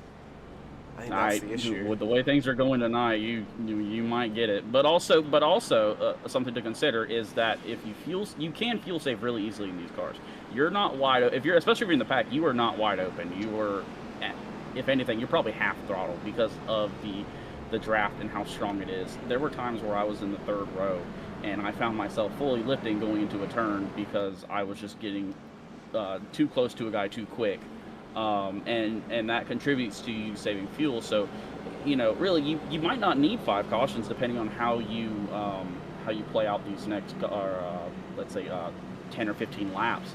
Because if you're conservative on your throttle inputs, more than likely you're going to save a lot of fuel. So, well, to confirm, there's been 2 EOLs handed out, one to the 5 car for driving through the 17, and one to the 46 of self-clearing over the 16's nose. So 2 EOLs, 2 cars that were running up front. 2 cars that have got good pace tonight. They're going to have some work to do here in the final stage to get themselves back to the front end of town. But with the chaos that's been ensuing, they could get there fairly quickly if this plays to their benefit. So we'll see if that happens. But the fact that I don't think either of them. I think Jason pit, Zach didn't. So there's a bit of pressure now on those guys to perform and get their way back to the front end of town. But with plenty of laps still to run. Yeah, we still got a lot of racing left, so we could still see anything happen. I suspect we're gonna start seeing some harder racing here soon. We'll see how it plays out. I mean, well, to be fair, Harris is already up 19 into the race lead up, starting in P20. So if he can get up there, anyone else can get up the order as well. So pressure's on them now to perform. Pace truck's going to come in though, and get prepped once again for the restart zone. To green flag running we go. 6 cautions, 7th restart. 29 laps to go in the Battle of the Beach 200 here at Daytona. And Harris leads us away with Kareen and Rinker in behind him. He doesn't want to get out too far out front here.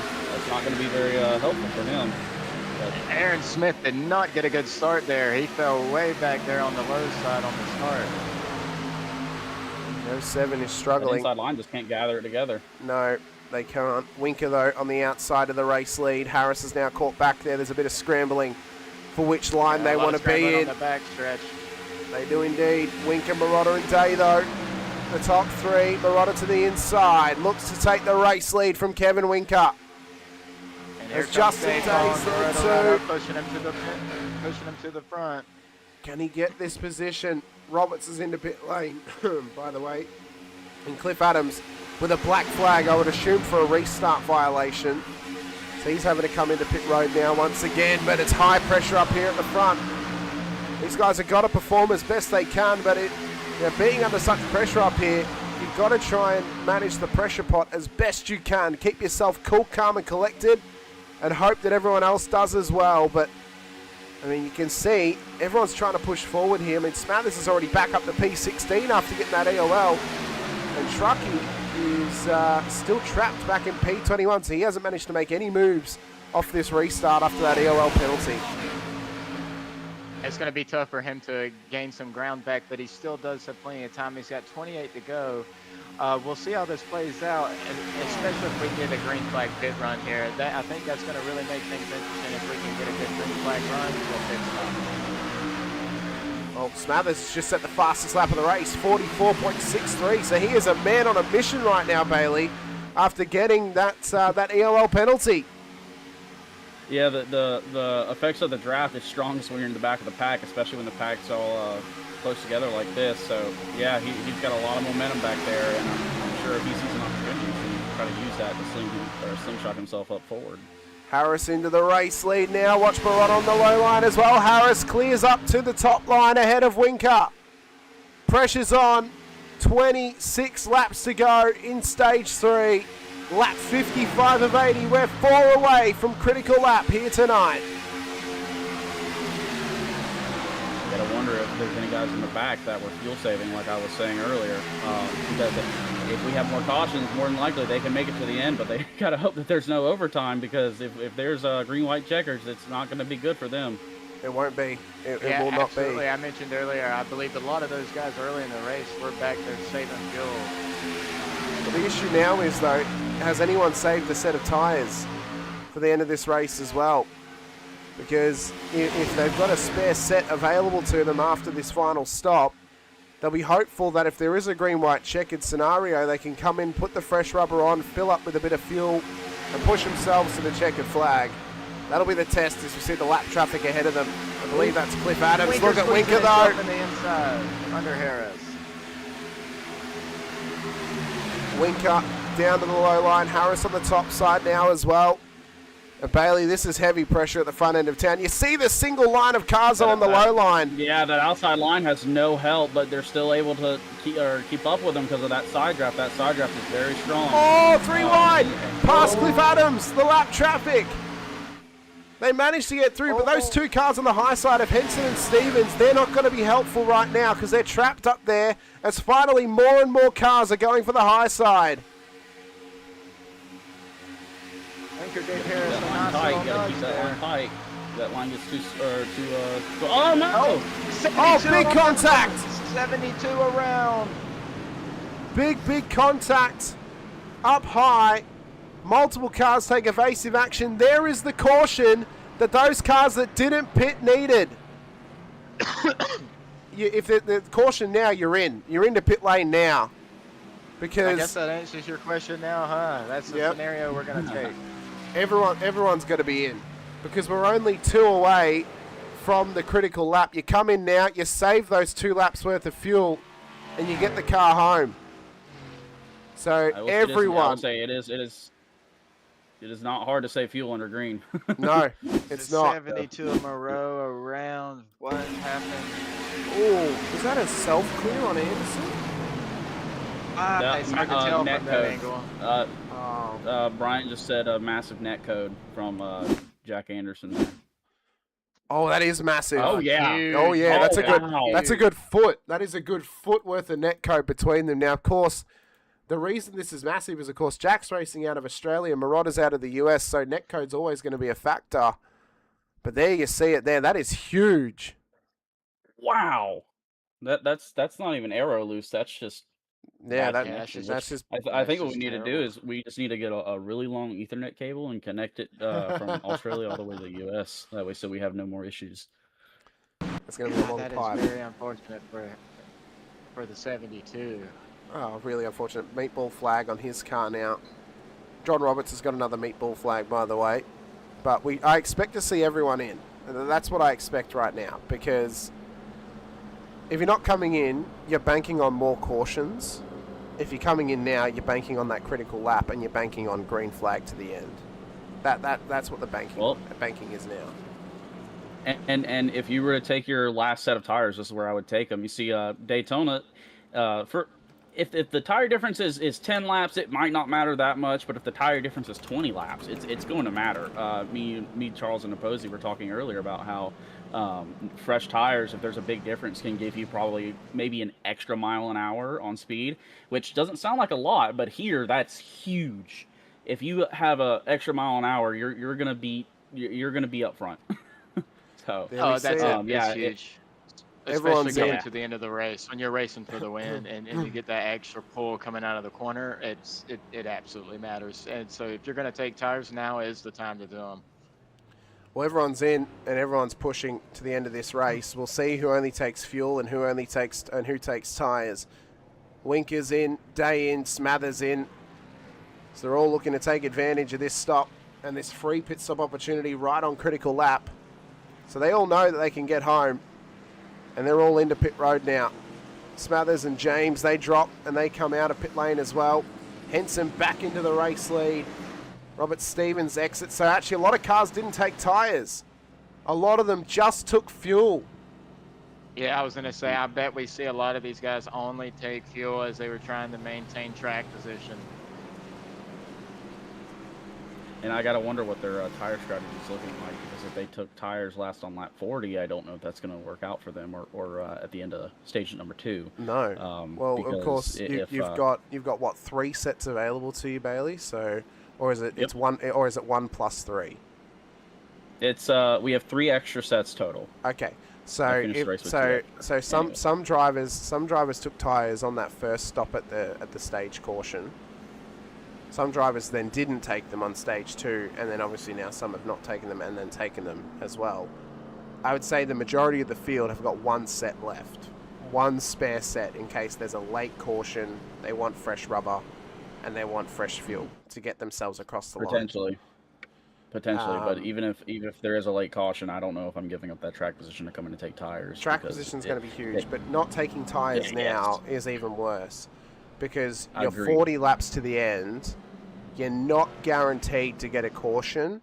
To not take tires now, I think, is a massive misplay.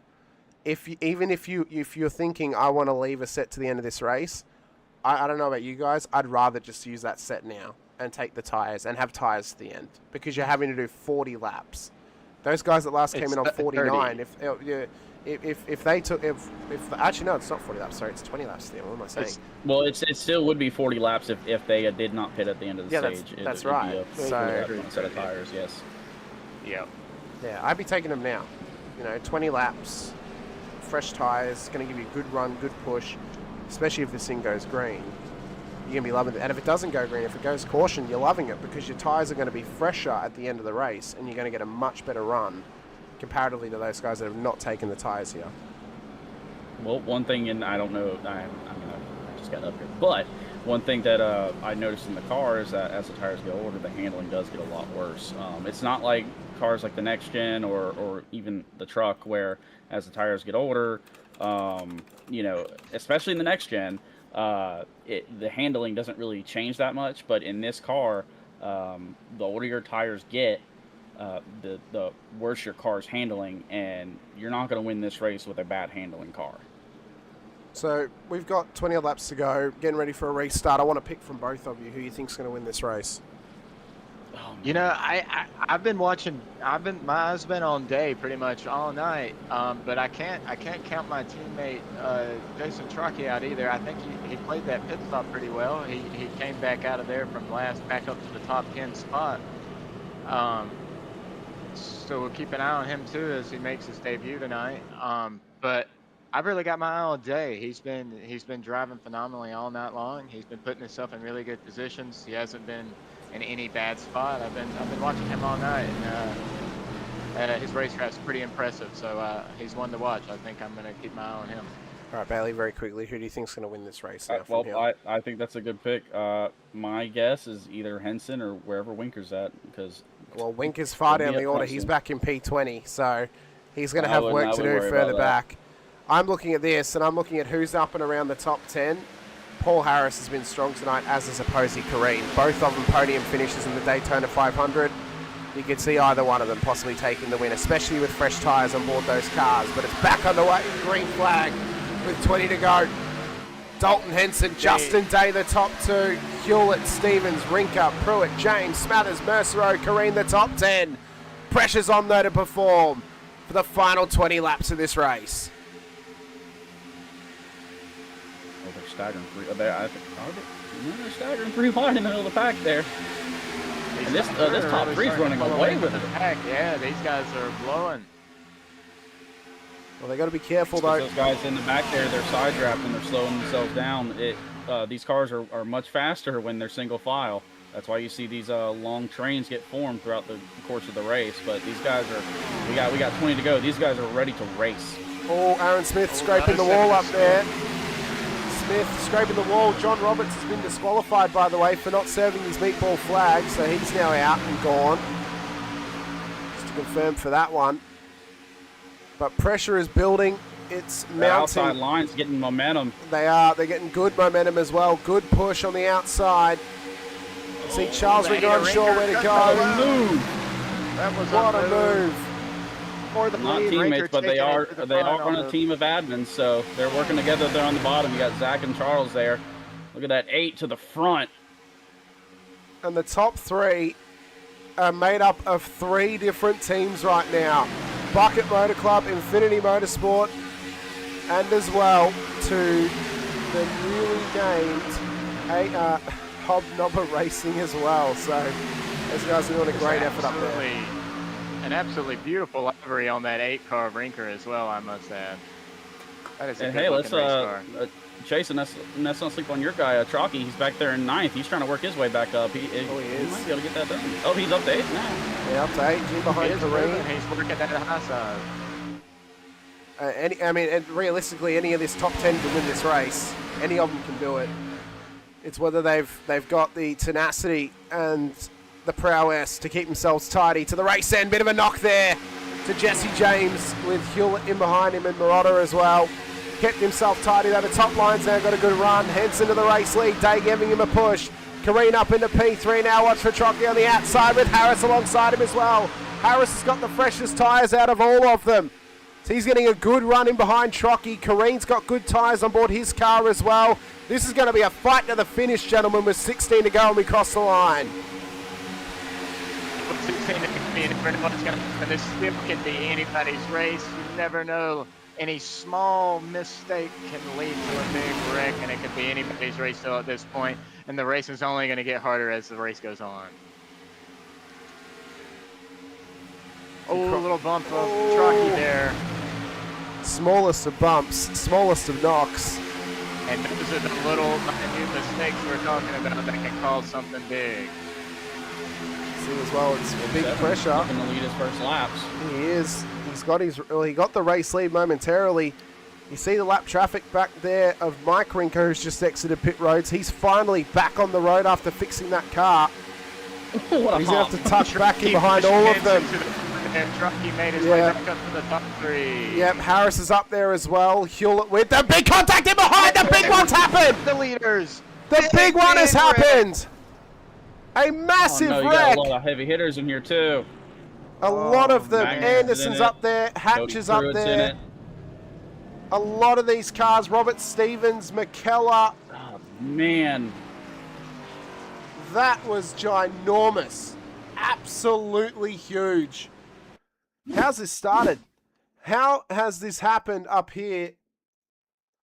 Well, obviously it must be further up because Magnus was just trying to slow. It was further up. Further up. So was it maybe the pack that was with Smith? You see them 3 wide. Anderson gets loose from the side draft. Contact with Smith. And then contact with Stevens. That there looked to be a bit of a scenario, Bailey, where they're 3 wide. He's getting side draft off both cars, and it's just gotten the 58 loose. It probably caught him off guard. Yeah. He probably didn't know what to do. It's very the sudden. 91 of Stephen Linger barely got out of that one. So if we go back just a little bit he got here, big loose there. So you see Smith up in the wall. wall. The 07. Well, you see, before that, the 07 was in the wall. I wonder what happened there. I wonder if Jack was trying to swerve to get out of his way there.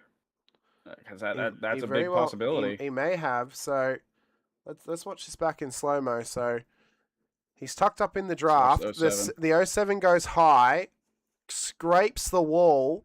He goes for the gap. And there you see gets a bit spooked, bit of side draft, gets a wiggle, contact's made. And the 5 of Smathers is very lucky that he was not caught up in that. He was so lucky. You know, I think we might even be looking at even a slight little bit of net code there again as well. It could have been. That is possible. Very possible.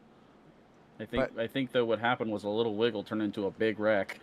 So what this does is this confirms now we're going to make the race end on fuel. This confirms it, right? We know now we're going to make it.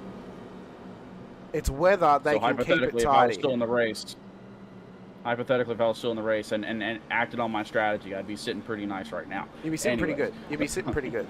You absolutely would be. You would be sitting fantastic. I can tell you right now, the Infinity Motorsports strategy is working very well at this stage of the race with 3 cars in the top 10, but I digress.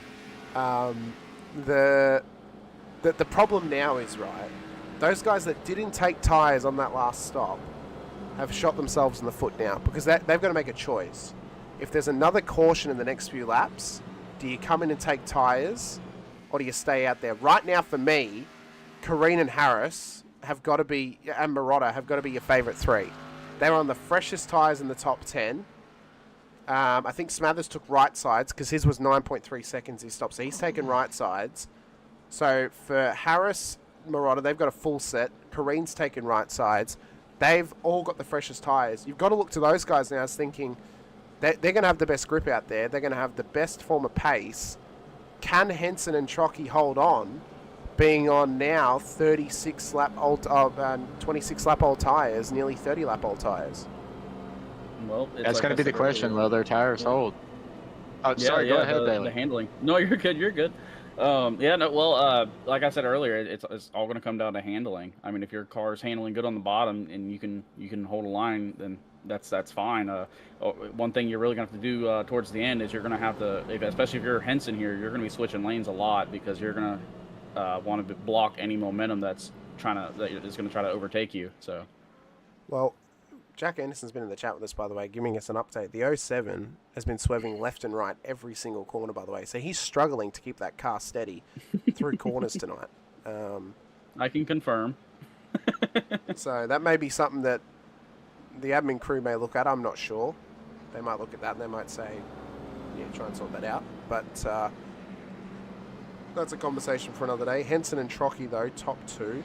Harris, Hewlett, Kareen, Marotta, Day, Rinker, James, Smathers, the top 10.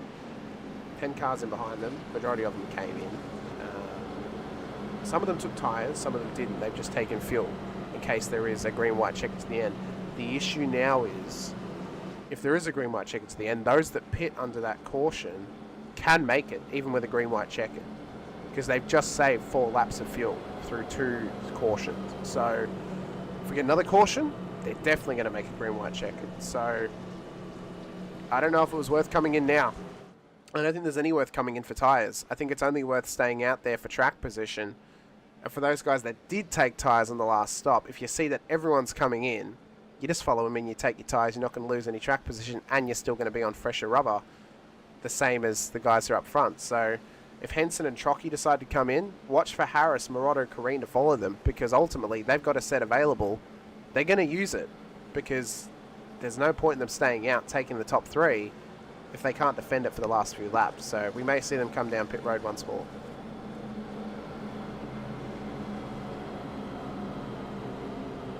The restart zone, we prepare ourselves for 2 wide action once again. Henson alongside Trocky on the front row, Hewlett and Harris, then Marotta and Kareen, Charles Rinker and Justin Day. Zach Smathers and Jesse James will make up the top 10 for the restart.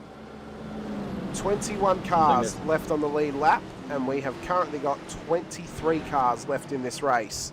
One thing that's interesting, Hamish, you got a bunch of teammates up in the top 10, but none of them are locking bumpers right now. They're not locking bumpers right now, but they've still got good pace about them. Pace truck is in. Pace truck is in. Who's going to maximise? 12 to go with the Battle of the Beach 200. Are you going to get sand thrown in your face? Or are you going to splash the water in celebration as Henson takes the race lead, tucks it down low with Hewlett in behind him. Watch for Trocky, Harris and Marotta, though. They've got good pace tonight. They want to maximise their run to the very end of this one. That flaming hot Cheetos car is flaming fast tonight. Look at him go. He's flaming fast. He's right on the tail of Henson there, but Trucky's not too far behind there in 3rd place with Kareen and Day hunting right behind them. So Harris on that outside line as well. We'll have 11 laps to go when we cross the strike. But you've got to get your momentum up now. Watch for Kevin Winker too. He's running up there in the low line too, sneaking in behind them. And Kareen now goes to the outside. Day will hold the inside line. Who's going to get the push they need at the very end with 11 laps to go here at Daytona? The outside line's got to figure something out. They got to start working together and get some momentum. Yeah, they're going to do something, or Henson's going to lead this bottom line all the way to the finish here, coming up with only 10 to go. One of those cars on the low line, they've got to get up high. They've got to start dragging them forward. Use the pace to your advantage. Trocky's trying to find the way there, but he's not quite willing to do it just yet. The high side's been dragged back. Top 5 are all on the low line now as they all rally for position, as it is 10 to go here at Daytona. Any of them can win. Momentum's going to be a massive thing. Can you swing it in your favour, or are you going to be stuck on the backswing? Henson goes with Day, and Trucky's going to take the 87 of Hewlett. Can they hold on here, Bailey? It is ultimately massive pressure.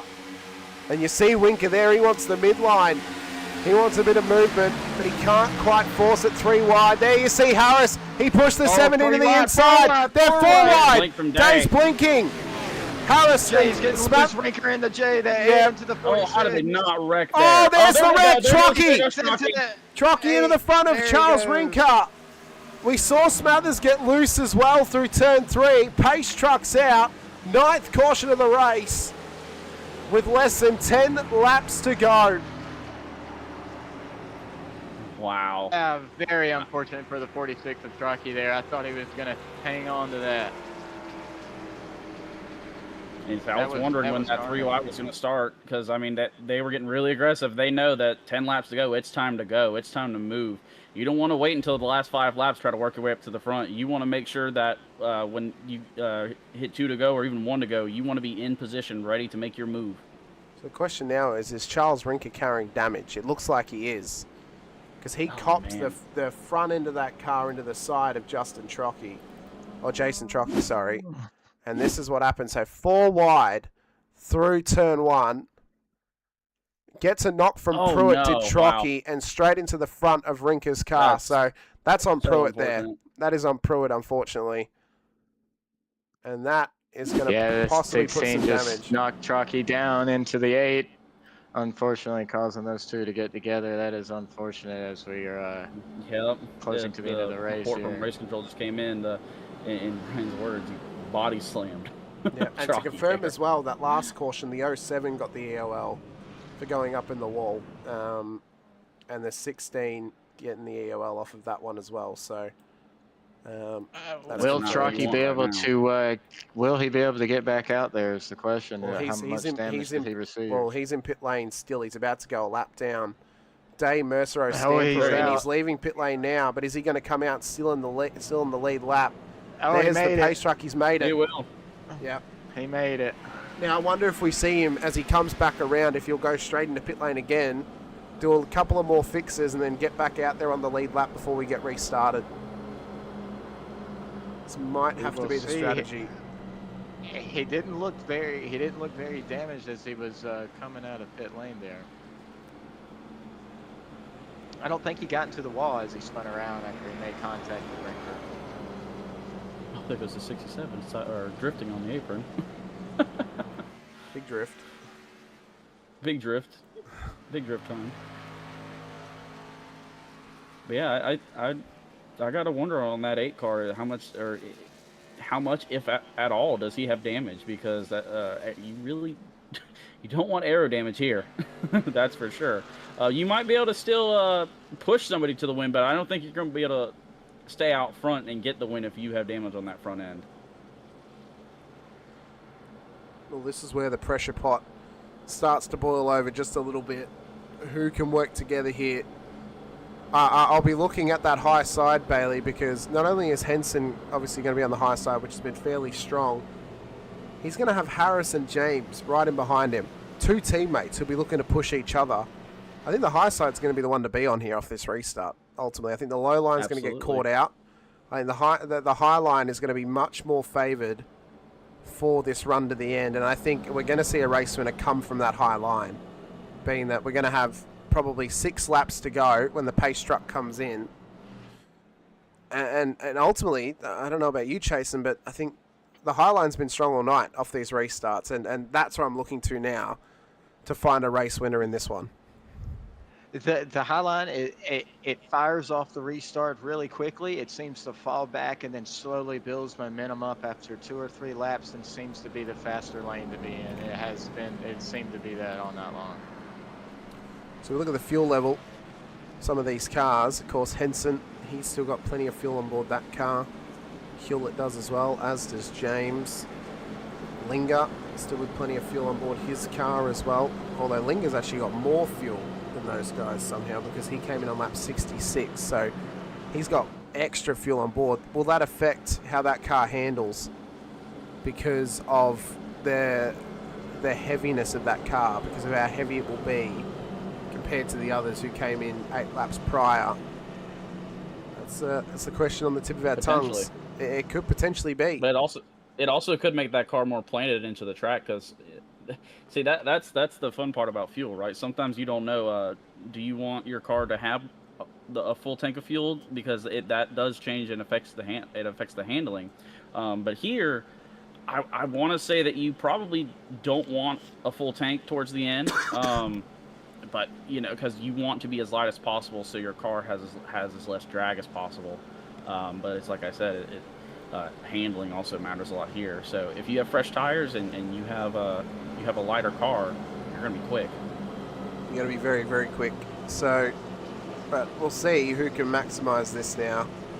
We're gonna have 6 laps to go to the end of this race. Lap 75 will be the restart lap. The 38 of Miller is someone to keep an eye on as well as we get to the end of this race. I mean, Jordan Miller's had some good run thus far. He's kept it tidy. He's up 16. That top 3 are all up double digits, by the way. Top 3 are all up double digits. 14 positions for Henson, up 10 for Hewlett, up 16 for Rinker. James and Marotta are the only 2 cars who started inside of the top 10 to remain or to get up into the top 5. So it's an unbelievable storyline for those guys. Green flag though, 6 to go. Lap 75 of 80 here in the Battle at the Beach 200 for Daytona International Speedway. Henson on the outside, but Hewlett's gone with him. Watch now for who is going to favour the inside line or the outside line. Is it going to be too wide to the very end of this race? Or are they going to manage to pull off a miracle as the high side gets the run out of turn 2? Well, they're looking 3 wide. I wouldn't be surprised if we come to the white flag and we have 3 lines of cars trying to win this thing. Well, there goes Rinker. Remember, he's got that extra fuel on board, so you might be right, Bailey. That extra weight is just helping him get the power down that little bit better as Henson loses the race lead. Can he hang on? Watch for Kevin Rinker as well, who snuck his way back forward into the top 10 and now into the top 5 of this race. Can he get himself a win? Or is Henson going to take this back? Is Anderson now to the race lead? Magnus Anderson, what a performance.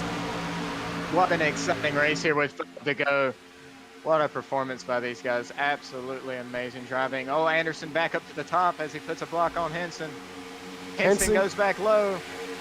Can he get the win, or is it going to be Magnus Anderson and Kevin Rinker? Both of those drivers are on for 3 podiums in a row. Anderson wants a win. Rinker wants his 3rd win in a row here in the series. And Henson wants his 1st. He wants a good performance. And he wants points on the board. Magnus Anderson leads us. He does. He wants to control this race. Anderson wants a win with 4 laps to go. It's anyone's race, and by golly, they're 3 wide through turn 2. Day, James, and Pruitt. If we wreck now, this is going to be massive. This is going to be huge if we wreck now up the front. It's going to be 3 to go. We're going to have 2 laps to possibly get a caution and make this thing overtime. Otherwise, we're going to go the distance. As they come round turn 4 and begin Jason, lap 78. To your point, Luke is sitting there in 3rd. Yep. You got a 38 of Miller sitting there in 3rd place. I'm telling you, he's one to watch. He has been sneaky thus far. Up 24 is Jordan Miller. Into P3. Henson's dropped back. I think he's run out of opportunity. Ryan Hatch was up before. Ryan Hatch. And think about the wars that he's been in tonight, Chase, and the fact that he's up there battling for a top 5. Scrambling Truckee hard into the wall. Absolute. Oh, hooked up is Smathers. We got one around. Hooked up with Smathers. Caution's out. It's going to be overtime. Oh, my goodness. Let's watch this back. So Smathers just gets hooked up there by Rinker. Was it a self-clear? No. Or was it a contact? It was a contact from Rinker. You see him come up high. Smathers tries to follow his teammates, and hooked up he goes and into the infield. That's going to be a close one. That's going to be a close one. That Zach does not need that penalty. Wow. Yeah, that's going to bring us to a green-white checkered. Yep, overtime here at Daytona, 10th caution of the race. But this is what Daytona is. It is survival of the fittest. Yeah. It is surviving the cautions. Doesn't matter who you are. Doesn't matter what series it is. It's a caution fest often here at Daytona. And right now, it could be Jordan Miller's or Magnus Anderson's to win, but we can't put our nose up at Rinker. He's always a chance being up the front. I was just going to say, and now after this caution, you look and see we have the 38 right up front. As I mentioned before, he's definitely one to keep an eye on. We're going to see everyone dip into the pits here, I'm sure, maybe, possibly. What do you think? Well, I think if you Smathers, maybe you come in because you've just dropped down the order. He has to. He has to now. He has he has a drive-through penalty. Yeah, because he just got an at-fault called for that last incident. So that is his second of the race. That will be a drive-through. No drive-through penalty for Smathers. Can he do it under caution, or does he have to do it under green? Nope, it has to be under green. So he has to. Well, this is gonna be very complicated because we're gonna have a green-white checker. Could he do it on the restart? Maybe. Could he do it on the restart? He has to come around again. So he has to hope that as he is coming to serve his penalty, they wreck. And they almost had contact on pit road there. So he has to hope that they wreck as they're coming to the white. Well, he's coming in and he's taking tires. So he's going to take tires, and he's probably going to hope that there's another caution. Because if they wreck as he comes in, he'll be golden. He'll have fresh rubber. He'll come out behind the train, and his car will be set for maybe a run to the top 10. So this was the time that he probably didn't want the penalty. If he didn't get the penalty, he'd be set up pretty well because himself and Mercer have got now the freshest tyres of the whole field. But they're hoping, Chasen, that there's another caution. We go another green-white checkered, and we extend this just slightly to the very end of this race to allow those guys not only to get to the back of the field and push on, but for Smathers to actually serve his drive-through without doing this. And actually, I think they're calling no green-white checkered, apparently. Apparently, there's no green-white checkered, Bailey. This is going to be the end. This is the white flag. We got the white flag on the... Yeah, we got the white flag on the graphic. I saw that as well. That doesn't... Was it set up in the session? That's a good question. Yeah, it could be a session issue. That's a really good question. If that's the case, we're going to see Anderson take the win here tonight. That's the case. Magnus Anderson's getting his... Wow. He's going to get the win because there's no green-white checkered. It's given us the white flag. So this race is going to end under caution. And it's obviously given us a little bit of a downer to the end of this race. Okay, there's the yellow. So they auto called the yellow.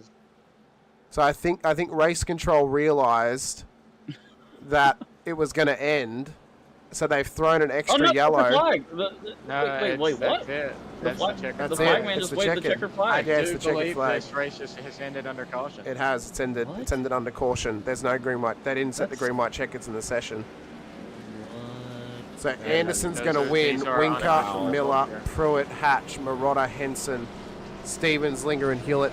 It's a little bit of obviously a disappointing end to the race. The fact that it has ended with no green-white checkered. Yeah.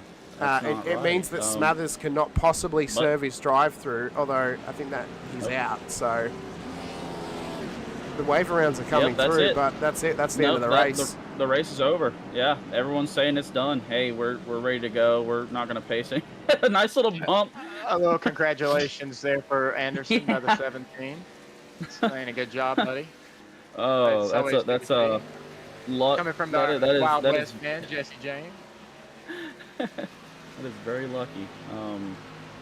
Yeah, that is an error on whoever set up the session. But you know what, Matty Sanderson, your winner. He is indeed. He is our race winner.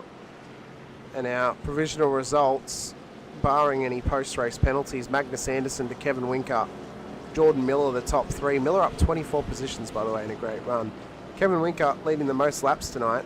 Zach Smathers had the fastest lap of the race. Just Jason Trocchi, of course, was that pole position driver. It was Anderson to Rinker, Miller, Pruitt, Hatch, Marotta, Henson, Stevens, Linger, Hewlett, the top 10.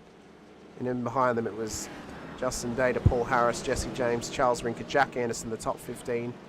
And of Posey Kareen, William McKellar, Austin Stamper, Aaron Smith, Nick Mercero for the top 20 to Smathers, Trocchi, Rinker, Adams, Roberts, Reeves, Brannon and Scarborough at the back end of the field as well. So a disappointing end that we didn't really expect, but still though, a great race all throughout and a tough one as well for those drivers to be able to survive, to be able to push on, and ultimately points go the way of the victor in Magnus Anderson. Well, I know one thing for sure, we're about to have a great interview. Yeah, burning it down.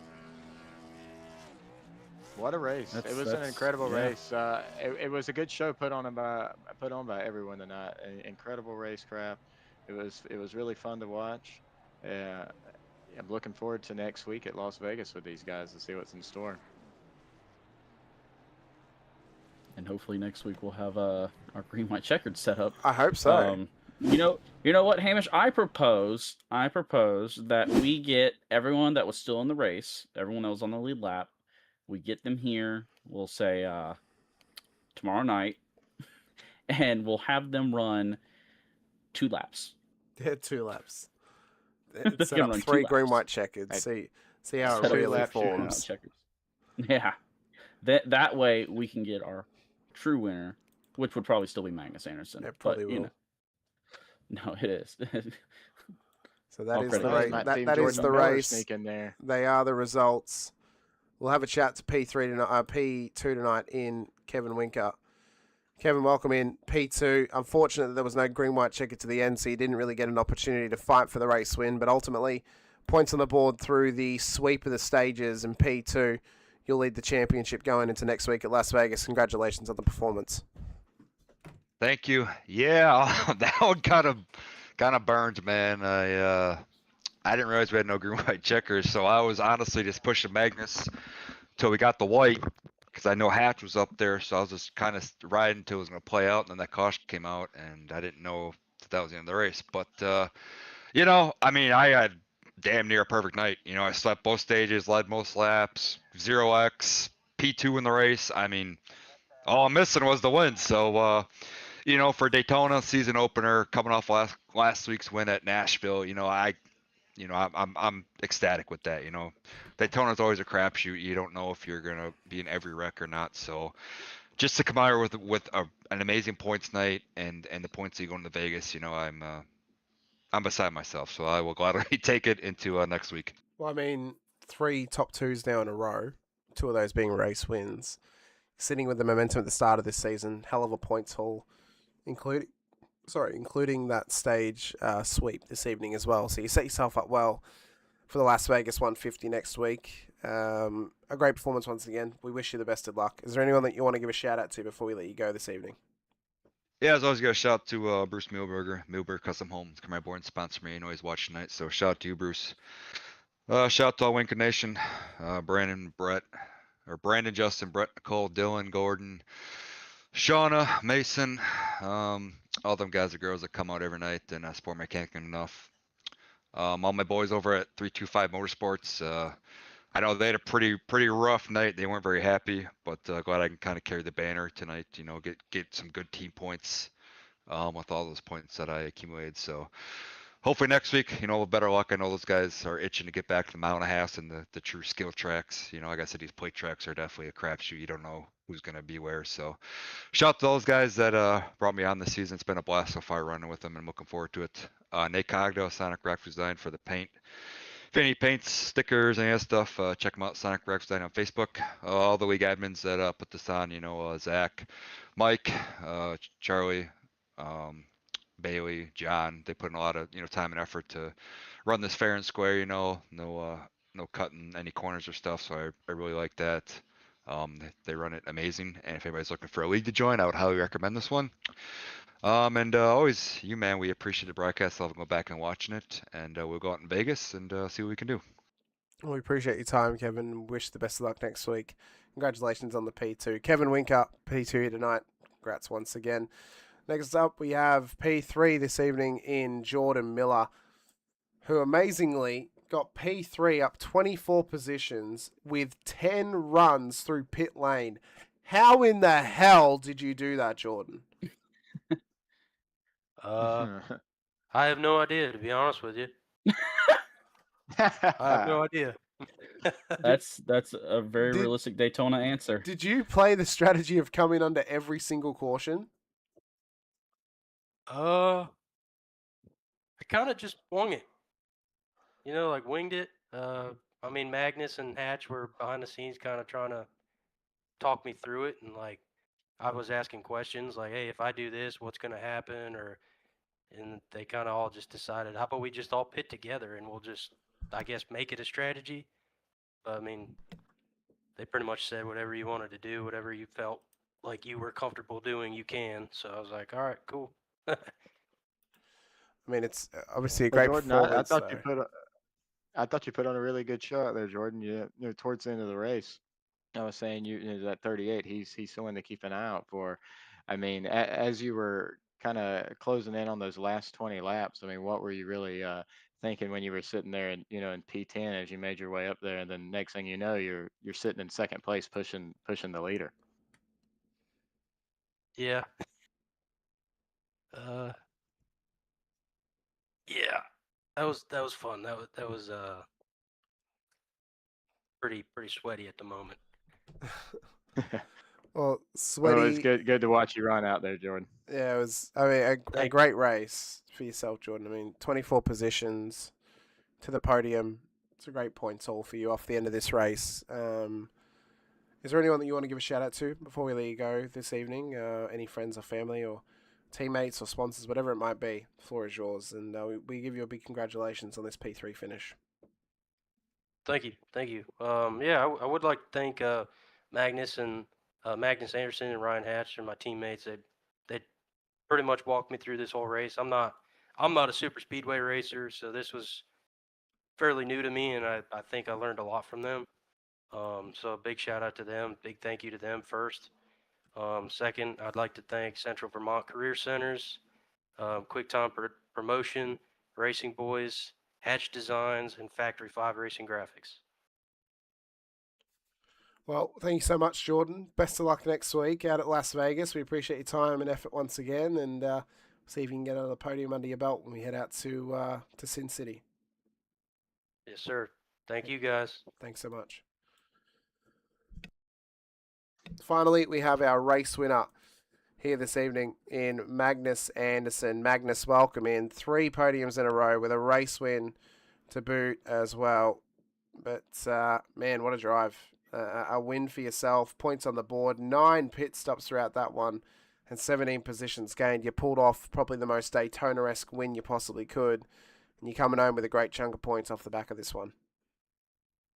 Well, that restart with 5 to go, I had Freebird synced up, ready to go. We just started at the guitar solo. I just said, raise hell, praise Dale, put the pedal to the floor and said, either I'm going to finish or I'm going to bring the steering wheel back. And I got Rinker to push me. And I'll tell you what, it was a hot rod after that. And I had my teammates behind me, behind Rinker. So it was going to be a Corn Boys win no matter what. It was a hell of a race. Stayed in the back, stayed out of trouble pretty much the whole race, and sent it at the end. We saw. I have a question for him. Okay, no, that's fine. Go ahead. Okay, yeah. I was gonna say, at the end there, High Side Motorsports rules is we have 3 green, white, checkered. So I want to know what was going through your mind when you realized that there would not be a green, white, checkered. I wasn't even worried, man. I stopped Freebird, And I was like, all right, I got to pull this back, get ready for the next restart. And then I looked in my mirror and I saw my teammate.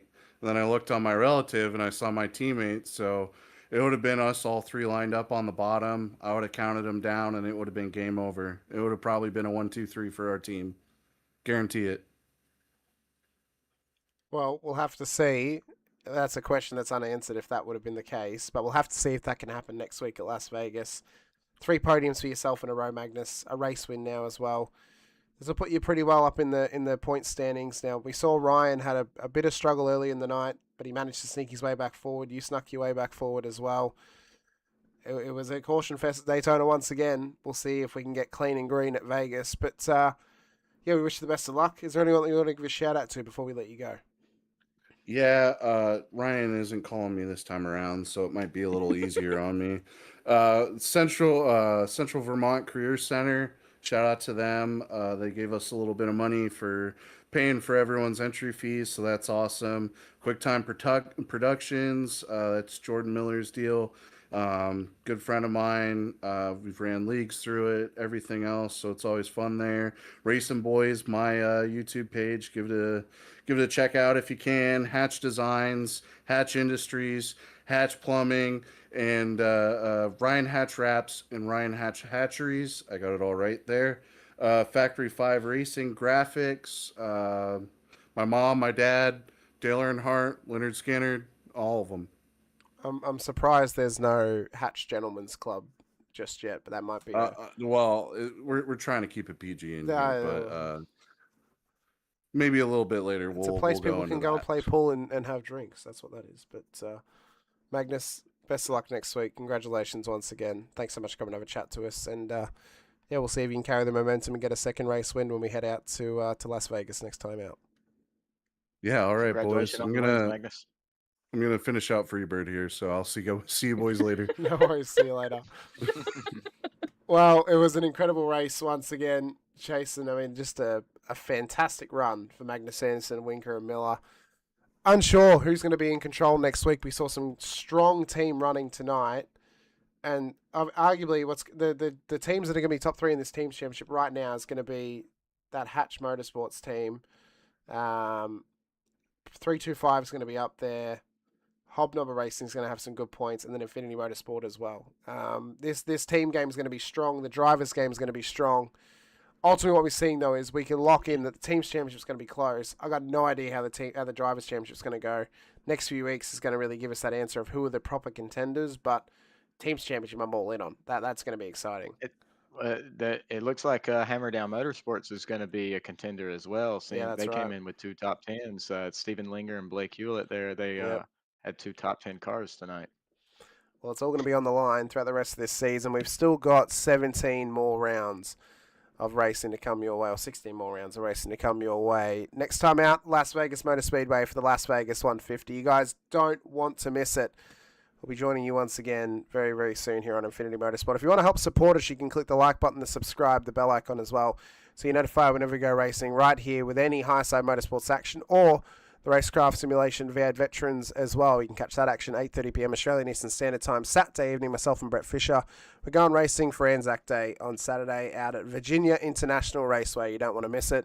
Shout out to the series sponsors, of course, Maconi Setup Shop, Rinker Construction Remodeling, Life Path Realty serving the greater Metro Atlanta area, Safe Electric and Plumbing as well, callsafe.com, and Infinity Broadcasting and Blackheart Designs as well. I've been Hamish Munro with Chasen McCook alongside, and Bailey Brannon joining us for the second half of the race here this evening too. Appreciate your time. Appreciate you for being here with us once again. See you guys next week at Las Vegas. But until then, stay safe, drive hard, and as always, bye for now.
High pressure, high stakes.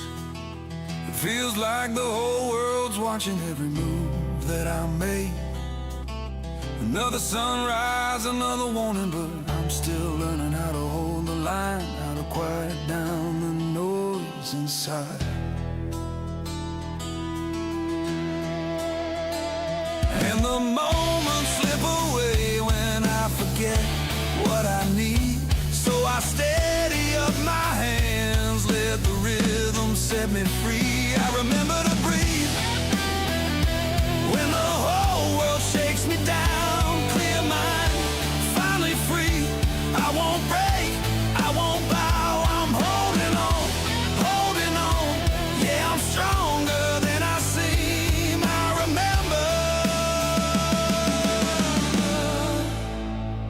remember to breathe.